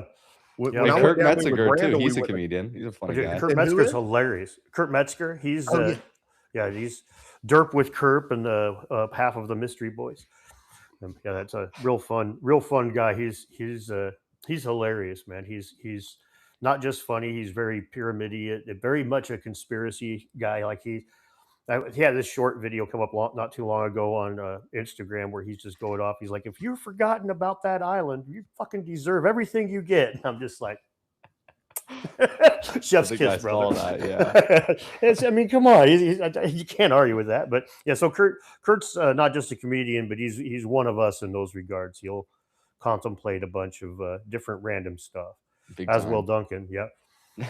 His podcast is getting bigger and bigger, man. It's gaining a lot of momentum. I've been seeing his clips out there a lot. A lot of people are starting to clip his stuff up, so it's cool to see. Yeah, he's it's good to see too. He's a fun one and goes balls to the wall, man. He don't hold back. He don't hold back at all. You're going on there tonight, you said, or you were there? I'm going to go hang out with Kurt some tonight. He said he's going to be at the mothership, so I'm going to weasel my way in there one way or the other. And then Joe told me to hit him up tomorrow, hit him up tomorrow, and then Monday. That's when me and him are going to hang out. So, but he told me to hit him up tomorrow yesterday, so I was probably hit him up. Yeah, hit him up Monday, and we're going to hang out then. Anyway. All the details don't matter. I'm hanging out with Joe tomorrow and Kurt tonight, something like that. Yeah. So anyway, yeah, and it's a lot of fun in Austin. You know, it's Totally. They play blues still, like young guys play blues, which that right there is just up in Spokane. The guitar players and stuff, a lot of them get up there with the whole gear set up and loop their own shit on it, and it's fine. I'm not knocking it, but I'm old school and watching a bunch of dudes still do it the way I did growing up. Pretty nice. And I get recognized a bunch here. People are very much into the podcasting comedy world down here for some reason. It's a cool city. I really like going out there. I've been out there like twice now, and it's obviously very popular. People from all around the country have been moving there, but I mean, I think rightfully so, at least in my experience. It's the only city more popular than Raleigh. What do you mean? Yeah, no, Raleigh's number 2. It goes Austin, Raleigh, migration in, best to live, all that stuff. Really? Yeah, I didn't know that. I didn't know that. Yeah. See, I left Raleigh, but maybe I'll be that's been going on migrating for back. years, though. It's always Austin and Raleigh. Right. Yeah, you got RTP there. Now, we're not quite as hip yet, but, somebody's got to take the brunt of the, cool kids. Yeah, well, Austin has, like what you were saying, like live music, blues, the comedy scene too. Raleigh needs something like that. It needs some entertainment. Does. Yeah. Like more of an entertainment foothold. I mean, that's obviously what made Austin. Hey, Dan, how long has it been since you turned a camera on yourself? Oh, well, I just filmed earlier today. I was editing it. No, originally, since you first said, "Oh, hey, I I'm gonna first put something on YouTube." Oh, a few years ago, 4 or 5 years. I mean, I messed around with smaller channels before, but this one was a little over 3 years ago. About a little over 3 years ago. Okay. Wow. And you were on Rogan about a year ago. Yeah, about a year and a half ago, and then that's a unique human experience, man. It is. It is. It's like meeting Graham Hancock, same kind of thing. It's like these are the things you didn't really expect. Like you start off making videos, you say what you want, and then all of a sudden it's like one day you get an email from one of these guys and It's like, hi, this is Graham Hancock, blah, blah, blah. And you just scroll to the bottom expecting, I need $500 more to film the next episode of Ancient Apocalypse, right? It's just, but no, yeah, it's life's crazy right now. It's definitely a good thing. You know, I've been finding a lot of stuff. You know, I've been digging a lot into the cover-ups at archaeology, and not just like conspiracy cover-ups, but just a lot of times, like if you steal an artifact, you got to fucking hide it, man. And I've been digging into this stuff a bunch lately, and man, you would not believe how ubiquitous it is. I just visited the thing I was filming. Yeah, give us an example. That's great subject. Yeah. The New Mexico cliff dwellings, the Gila cliff dwellings that are over in New Mexico. I was just visiting them a few days ago. I filmed it, and I'm working on the video now, but one of the things in there is so heavily redacted, it looks like the freaking list from the Billionaire Island. I mean, it's just like black bar, black bar, black bar. And they tell you the reason that they do this is so that they can, you know, hide places that they don't want you looting. We're going to hide this location, but that's not what happened here at all. And it's quite the opposite. It's just like they're hiding artifacts and they're hiding people's names. Another thing you see this a lot is with the elongated skulls, with the damn giants. Yeah. With the guy that debunked all the giant bones, the guy that stopped the giant bone thing from the Smithsonian was that Ailes Hydrilica dude, and he left. Oh, he was a horrible human. Hydricla? Oh, yeah. Oh, just terrible ogre. He left the field of medicine as a physician because he was sold on the idea that the dimensions of human bones was directly correlated, like phrenology, directly correlated to like biological determinism. He was a white supremacist. And so a guy who believes that the measurements of bones determines how superior a race is the guy that hid all of the bones that had big lengths. It's like, dude, sorry, give me somebody that didn't have a dog in the damn fight. And you start. He was the Dr. Fauci of the Smithsonian, man. Oh, I mean, man. he was just an uber bureaucrat that had his way, and he was the man.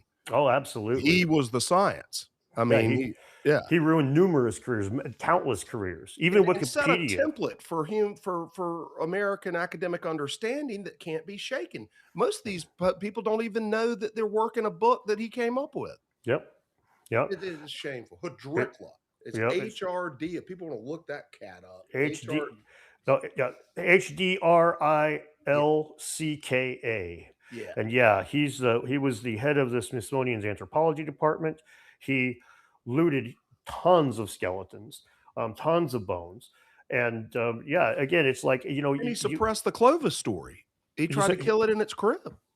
He ruined countless careers with that. It wasn't until he believed that Wikipedia's page on the Folsom tradition says that him and one other dude ruined, like if you were desirous of a successful career in anthropology, you could not posit that the peopling of the Americas happened before 3,000 years ago, where he'd ruin you, just destroy you. And he got awarded for this. Like he was Fauci.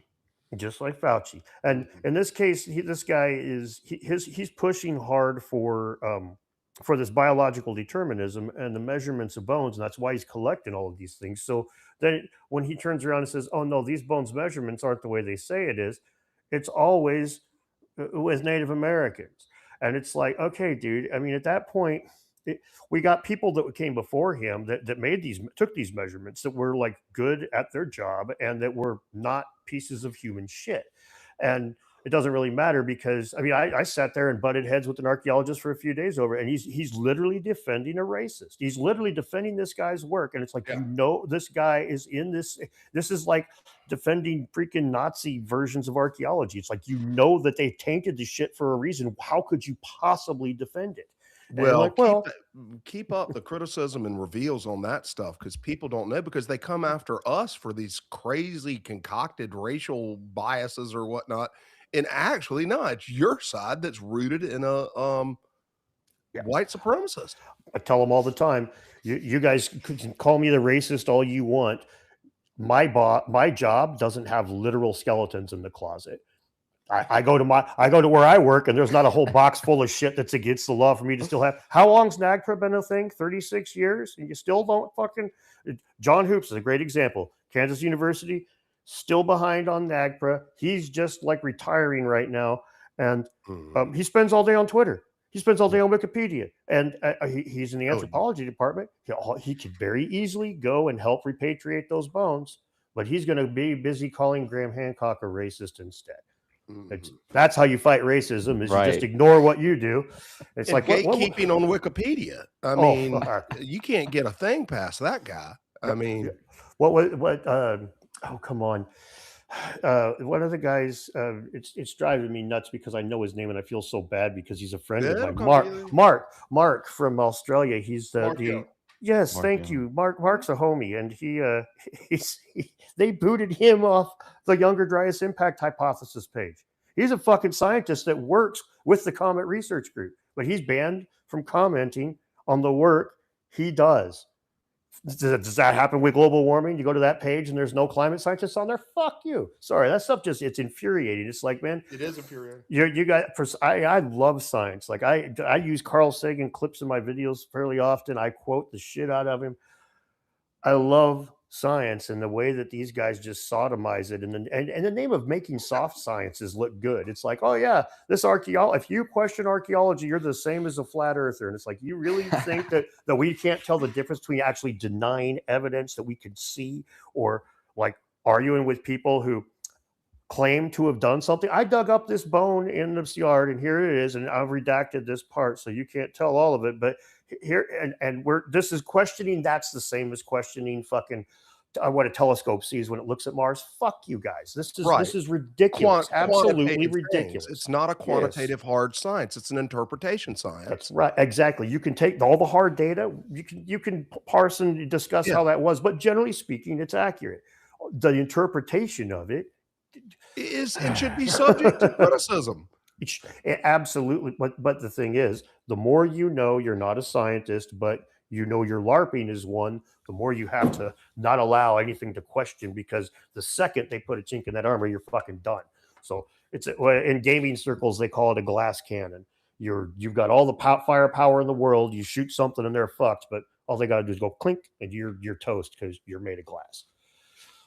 Dan, I don't know if you caught wind of it, but there's a new Younger Dryas Impact paper that I've been trying to publicize out there, because it really is a turning point, but it won't be one unless we make it one over time. And that's on the South African identification of the YD's been now confirmed. In 2019, a paleoanthropologist came forward, and I'm just going to say this whole dynamic of kicking people off the bus. We tend to find the guy who did the independent replication is in his 80s. Right, he's probably 79 or 80 when he did it in 2019. Now he's like 85, 86. I just interviewed him on and they've got to be out. They got to be emeritus, before they'll even go look in this stuff. But I led the podcast. I said, Dr. J. Francis Thackeray, are you a pseudo paleoanthropologist? No, he's not a pseudo. But I'm telling you, somebody will go, hey, that guy's a pseudoscientist within a week of that podcast coming out. And you're like, no, he's not. He spent 50 years studying hominins, and now he comes forward and says, I have a well-dated site. I found a dramatic peak in platinum that reproduces these other folks' data. And, why that doesn't gain traction for us is very frustrating. I read a big chunk of the paper. Did you? I'm traveling and stuff, so I haven't, and juggling things, so didn't have time to go through it with a fine-tooth comb, but I read through it enough and was impressed enough that I had no problem resharing it. I don't reshare everything, even if it looks cool. I always have to stick my nose in a little bit usually. Oh, that's right. I asked you to reshare it. I forgot, because I was trying to get it out. That's right. Thank you. Yeah. But no, I plan on digging into it more, because the YDIH is interesting stuff, and it's a frustrating thing. Like a great example of this was when Dave Farina, that Professor Dave guy, when he was on Danny Jones. Danny asked him these really funny questions. They were talking about censorship, and Dave was talking about how he wasn't for it, but if some people got censored during the whole COVID thing, that's what happens. And Danny says, well, what happens if that happened to you? How would you feel if you got censored? And he's like, in what way? Well, what if you got demonetized for like arguing with people about things and stuff? He goes, well, then we'd have a real problem, because it'd be factual information that was getting censored. And Danny's like, well, these guys think what they're saying is factual. No. They're all grifters, all of them. And it's like, okay, man, this attitude of, Okay, now he argues with scientists. Okay, well, they're discussing scientists back and forth. Some of them they're right, and some of them are wrong in fields this man doesn't know. How does he decide? Fucking party lines. And this is the thing that really is the grossest part of this. Is it's like we all recognize, like I referenced Nazi fucking archaeology earlier. We all recognize that is problematic as fuck. Sorry, I'm really trying hard to get you guys demonetized here. Apparently, apologies, but it's just a matter of time, Dan. I mean, let it be today and let it be Dan. Well, thanks. Man, that's what they said in prison. But anyway, when you've got these kinds of problems though, where it's like these guys are, you can pick and choose your own scientists. Okay, well then all it takes is these culture warriors like freaking Flint and John and Dave and other little dickheads like that, and they push a narrative that becomes you become wrong. The same as the CIA's psyop with the word conspiracy theory. You lump things into categories, but in this case, now you're part of the intellectual dark web was once their favorite term. You're off the cross. And it's like, dude, when you have real okay, they always talk about the scientific consensus, and that's what you need to go with. And it's like, okay, generally speaking, sure. However, how far would Louis Pasteur have gotten if everybody in the world just stuck with the general consensus of the Four Humors version of medicine? He would have got fucking nowhere. It takes every single true scientific revolution throws the apple cart. Throws the fucking apple cart on its ass. It turns everything over. Fringe. Yeah, always. It literally can't come from anywhere but the fringe. So that's the fun, is to specialize in the fringe and separate the wheat from the chaff. That's all we're trying to do. And nowadays they crucify you for that. And a real problem. Okay, it's one thing. I mean, them coming after us is hilarious because it's like acting like somebody can't interpret data unless they have a degree. And it's like, dude, that is extremely elitist. But when they do it with scientists, I mean, okay, like a lot of these guys don't have thick skin. A lot of people in general don't, but a lot of these scientists, generally speaking, they're a little socially off. And so, like a great example is Brett Weinstein. I don't know if he's right or not. All those unified theories of everything always kind of feel like borderline woo to me. But I watched one video where he was talking to another theoretical physicist, and the guy told him. You're talking Eric Weinstein? Yeah, sorry, Eric Weinstein. Sorry. He says yes, that this theory is like. He says like your theory is elegant. It's brilliant. It's like I'm not sure if it's right or not, but it's just. And he teared up. It's because every other person he talked to had just been kicking him in the fucking chops. And it's like, dude, when you got meek-willed people, you can't fucking pummel them for coming up with ideas because. I often compare any science, any mystery. I compare it a lot to car keys. It's like we need as many people. If I lose my car keys here, we need as many people, as many ideas as to where they might be as possible. The only time I'm going to have a problem is if you say, "I think they're under the couch," and we both fucking know they're not. Then we're going to have a problem. The rest of the time, man, any ideas? The guy that says the aliens took them, I might put his idea on the back burner, but you get what I'm saying. It's right. This isn't rocket science. There's many different ideas as we can use, but they push back against archaeoastronomy because it infringes in their turf somehow. And it's like archaeoastronomy is just another interpretation of something. They used to call it astroarchaeology, and they got all pissy about it and switched it around, which. It's like the Japanese after World War II. Korea used to be spelled with a C. Did you know that? Yeah. And when the Japanese decided, the Japanese were the country we talked to at the end of the war. And Japan and Korea have horrible blood with each other. And Japan's like, yeah, Korea's spelled with a K. So in the alphabetical order, they come first. It's that petty. It is, yeah. Which is pretty thin. That's pretty petty.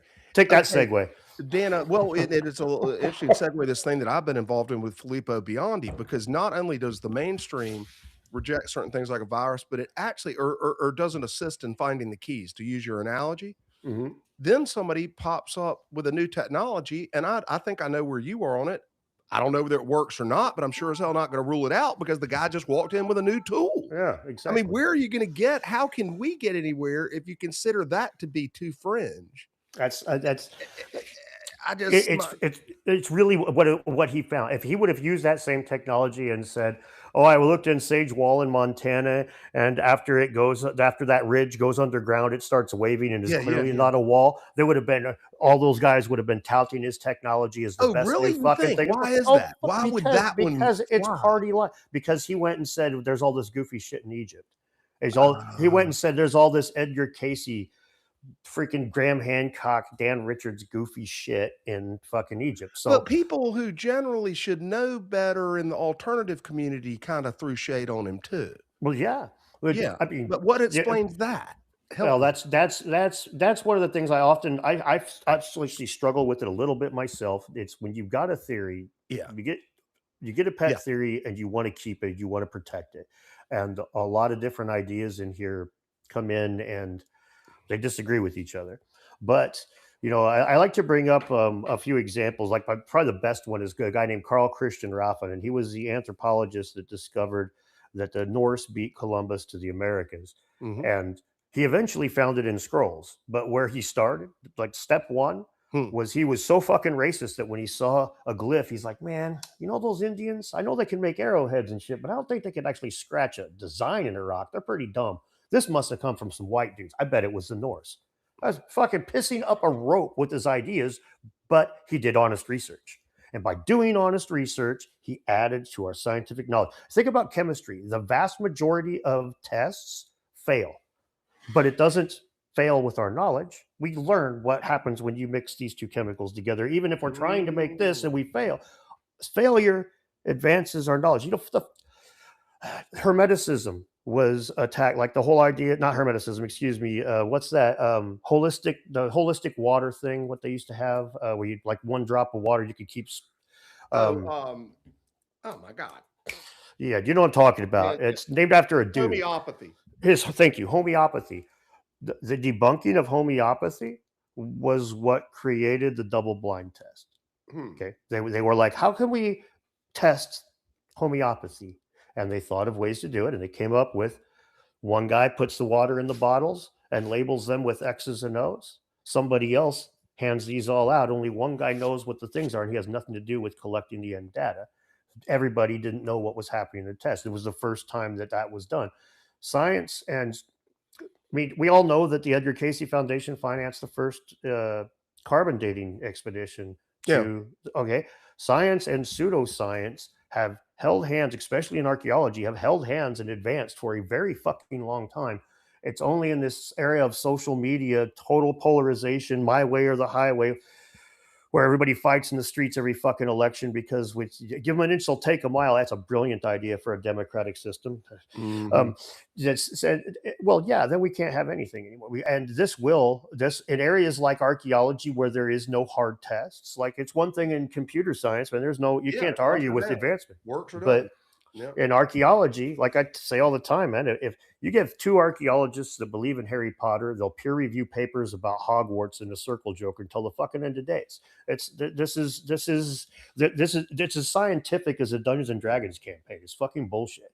There are kids that do speed running on Super Mario Brothers practice much more meticulous science than archaeologists ever could. That's a fact. No knock on the profession as it's meant to be, but as it is presented. Yeah, well, here's the thing. I love history too. Historians aren't so fucking egotistical as to call basically the exact same things archaeologists do a science.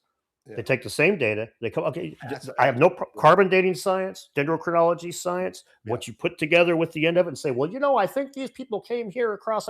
That's not science. That's called guesswork. A lot of times it's called fiction. So anyway, I could get off on that shit for a while, man, because those guys piss me the fuck off. Oh, you're gone, Megan. You're quiet. Muted, Matt. Oh, I was saying the two of you getting fired up together on this is great. Between both of you fighting for the space, you two gentlemen are carrying the torch for sure. Well, thank you. You see me mix it up with Milo Rossi?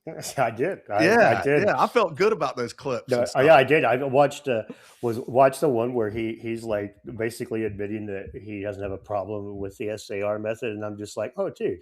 Now this, I'm going to have to respond. I'm going to have to respond to that video just for that. That part right there is like, why has none of his colleagues said anything? Why do all these swinging dicks that are out there going, this SAR stuff is a bunch of fucking bullshit? When Milo Rossi goes out and says that, yeah, you know what, it probably works. Where are they? But he said it, Crickets. it probably Crickets. works in the context of 50 minutes of running him down. Yeah. But beyond running him down, he calls him a fraud, a grifter, a con man. Yeah, It's all And about then money. Yeah. He That's takes crazy. one little clip and he says, well, they're definitely seeing something, and this is a tool. And you're like, yeah, man.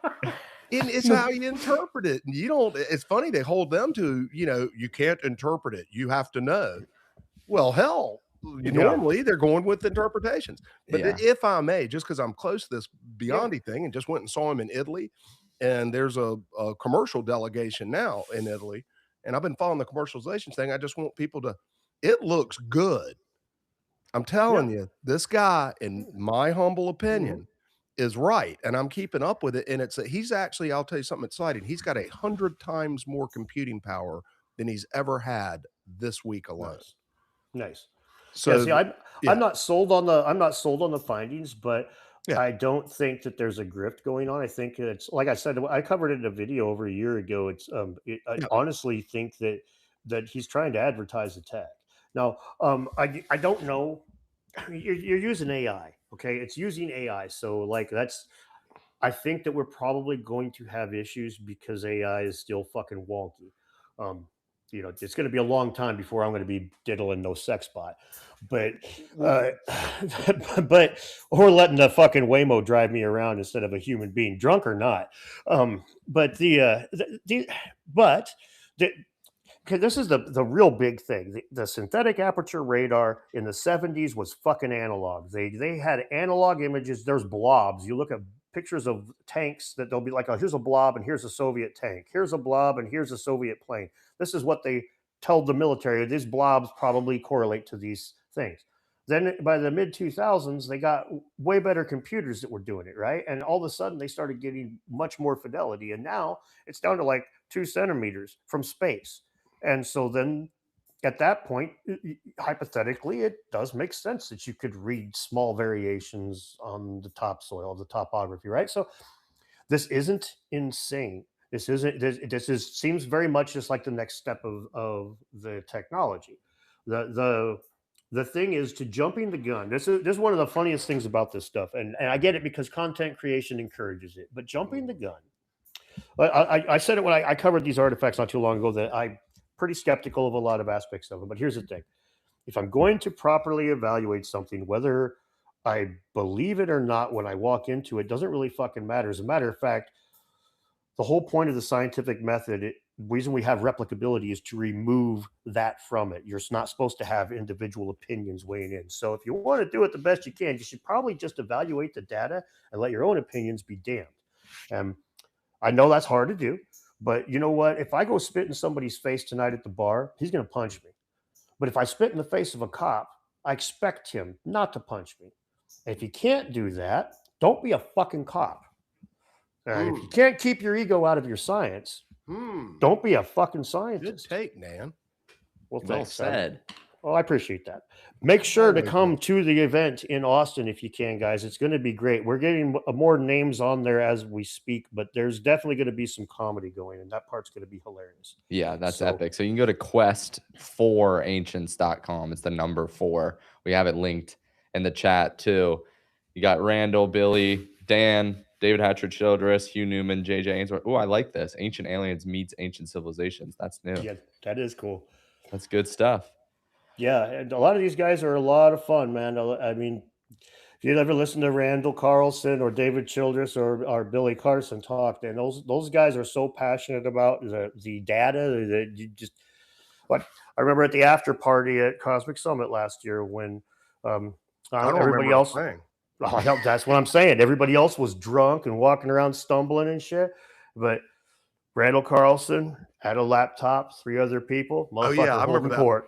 He's just holding court. Oh, and those guys stayed there. I was in bed, and they're still going. And they're still there, and they were kind of whispering. But I mean, Randall gave those 2 the night of their life. They had Randall on fire. Phil tells the story where he was like, "Oh, I feel bad for Randall because people are probably always trying to corner him, and like get him to talk about stuff." And he was just paying attention over there, and he's like, "Wow, damn, they really have Randall nailed down." But it turns out you go over there, Randall's got them nailed down. It's the other way around. Yeah, it was. He's Ancient got his histories. Cosmogonia deck out. He's showing all the construction he's done over the Yeah. years.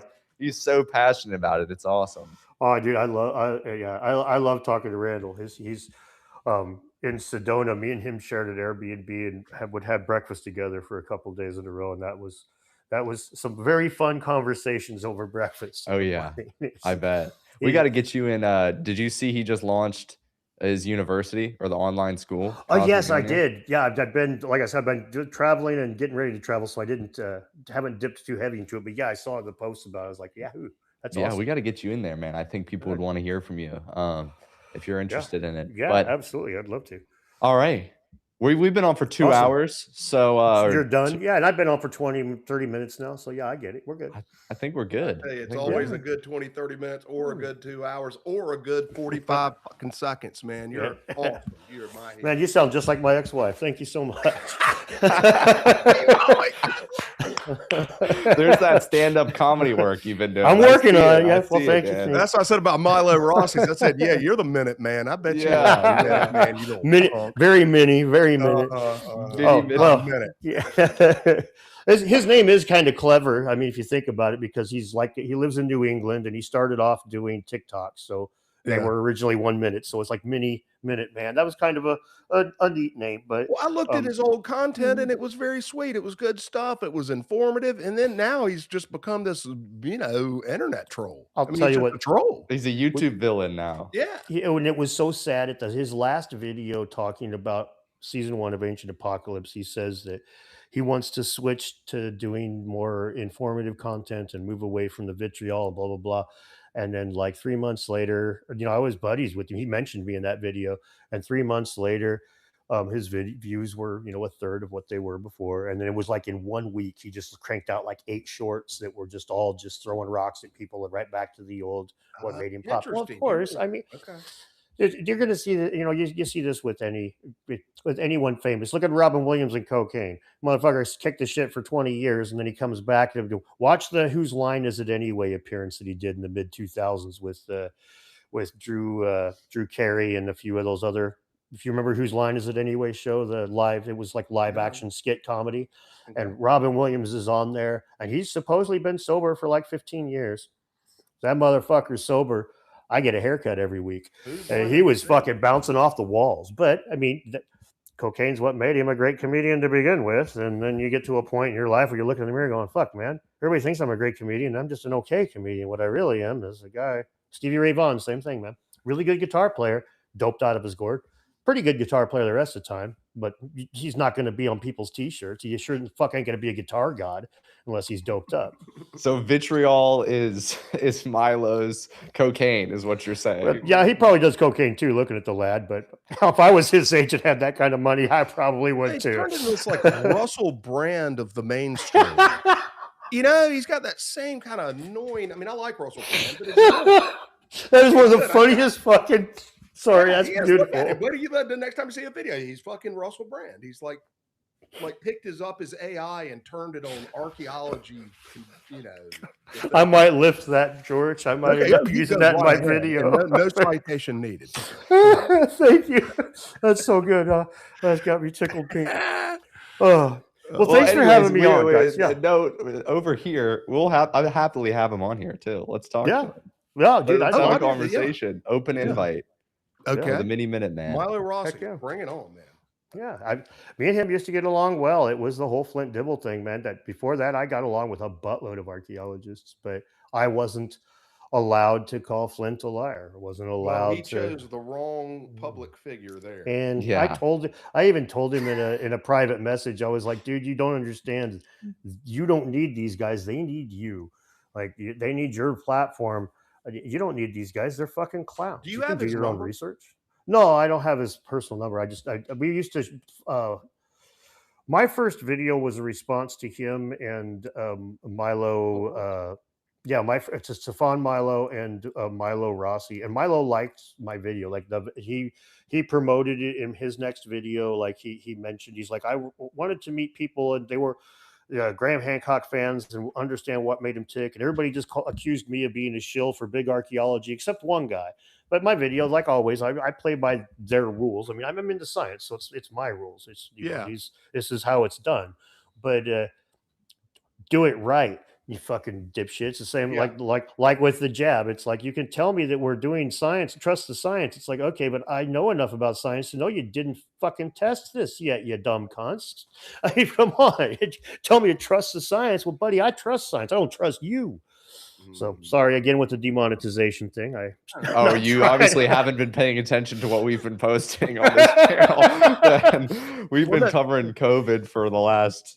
George's pretty deep in this, pretty heavily for the last. I'm going to the Fauci hearing on Wednesday. We're trying to figure out how to shoehorn it into ancient civilizations. It's not working very well. No, but one way or another, I'm going to get that content out. I'm going to the hearing with Rand Paul on Wednesday, and I'm just deep into it. And Carolina caused COVID, brother.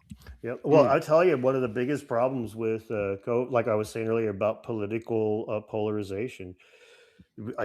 I was saying after like 3 months with COVID, I'm like, we're going to be doing this for a while because both sides are just like, no. You need to do this. You need to do that. You need to do this. You need to do that. Like, okay. Soon as that became a political football, you could turn on TikTok and watch some nurse come out there. And you just look at the animals next to their name. It's like, if it's a donkey, she's going to come out and tell you that they're running Soylent Green shit in the backyard.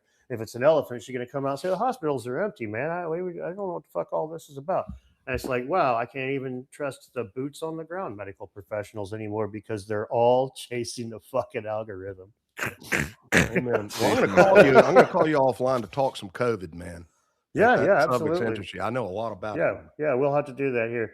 Wait till I'm back in Spokane because I'm I'm all busy. No, I'm not going to interrupt your.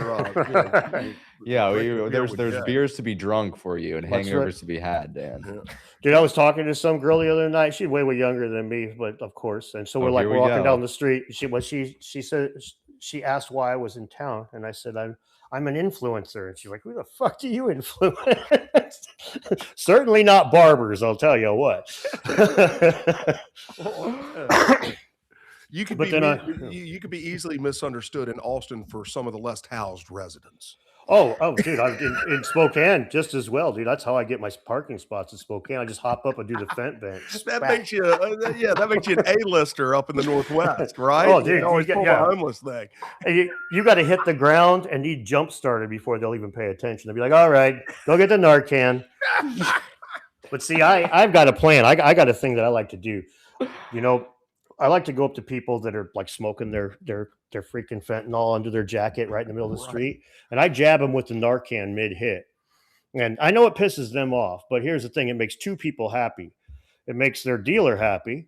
And the guy whose dick they suck to get $20 is also happy. And then I'm happy too. But this is like making the world a better place. Drop the mic. I'm unscrewing my mic so that I can drop it. I'm sorry. No, that's fine. It's good stuff. That's terrible. All right.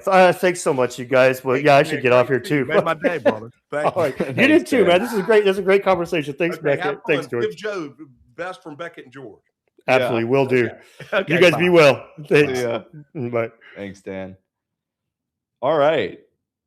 I'll tell you. Funny guy. This field needed a street fighter. We don't all need to be street fighters, but I'm, as you know, kind of on that side of things. And I tell you, we couldn't have gotten a better one than that eloquent, intelligent, street fighting, sharp elbowed dude, man. He's great. Dan's the man. He's awesome. I love seeing him interact with people in person too, because he's gotten so popular. Yeah. So many people who watch his stuff, and he's just exactly like he is on these podcasts and all this all the time. And you just see people at all the conferences that I've been with him at. Everybody's just hanging out. And I bet you he'll stay like that for a long, long time. That's just his nature, man. It ain't gonna get to him. Yeah. Yeah. All right, man. Well, we're 2 hours in. Yeah. Cosmic Summit coming up next year. I'm going to call the convention center, and I've done this before, but we looked at this year and whatnot. But get some dates. But people need to go indicate their interest, right? Becky? Yeah. Tell them how to do so. You can go to cosmicsummit.com, and I'm going to share my screen. If you guys haven't seen the Cosmic Summit website, go check it out. This is it right here. I will tell you now, this will be the first that I say this. There is an Easter egg embedded into the site, and you're able to get access to some special communications if you find it, but you have to find it. But I've hid an Easter egg in the site. I bet you Scott Walter could find it. He's Scott good at that kind of Walter. stuff. Yeah, but if you come to the site, you can go, you can watch Earth get hit. And you can look through our rewind section all the way back, Love and it. then put your email in, And just return, drop it in right there. drop it in right there, or click this button. It'll take you here. You can see all the different talks that we've had on here in this constellation. It's cool. Yep. So join, good put your event. email in, let us know if you're interested. We're going to start getting a little bit more serious about planning for it and talking about it towards the end of the year. Right now, there's plenty of other events to go to. Go to Sarah's up in New York. That's a free event. I mean, that's awesome. So go up there. That's linked in the chat. Then there's Tesla Tech, which is going to be freaking awesome. That'll be in Albuquerque. That's August 12th through 16th. I'll be over there. We'll be covering some stuff, doing some on the ground footage. We're also going to be shooting like a little mini doc about the history of it. That's been around for 33 years.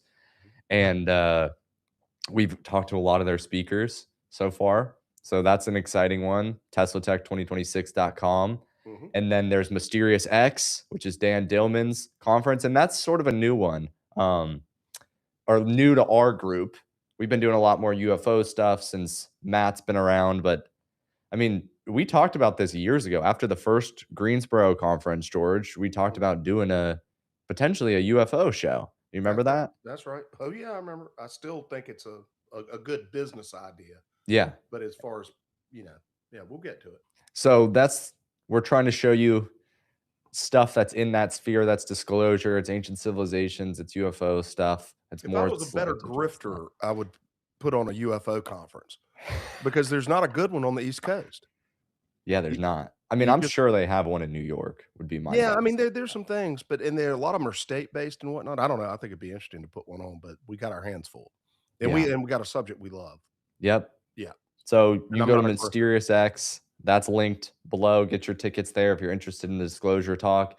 And then there is Quest for Ancient Civilizations, and it looks like they're framing it as like Ancient Aliens meets Ancient Civilizations, and that'll be in Austin. I went with Robert Dakota and Wandering Wolf Michael Collins to look at the venue, ACL Live in Austin. It's fucking awesome.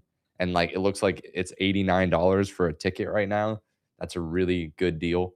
So go get your tickets for that. That'll be the Ancient Civ. And then after all that, we're going to make some announcements about Cosmic Summit and what we're going to be doing in 2027. Amen, man. All right. Thank you, everybody. Thank you, everyone. Stay curious, humans. Stay curious. Welcome. And we're going to keep using the tagline where the truth comes to party. So if you've come with us and partied today, consider yourself the truth. And Dan Richards will be leading the parade. Thanks, Beckett. Thank you, George. See ya. Okay.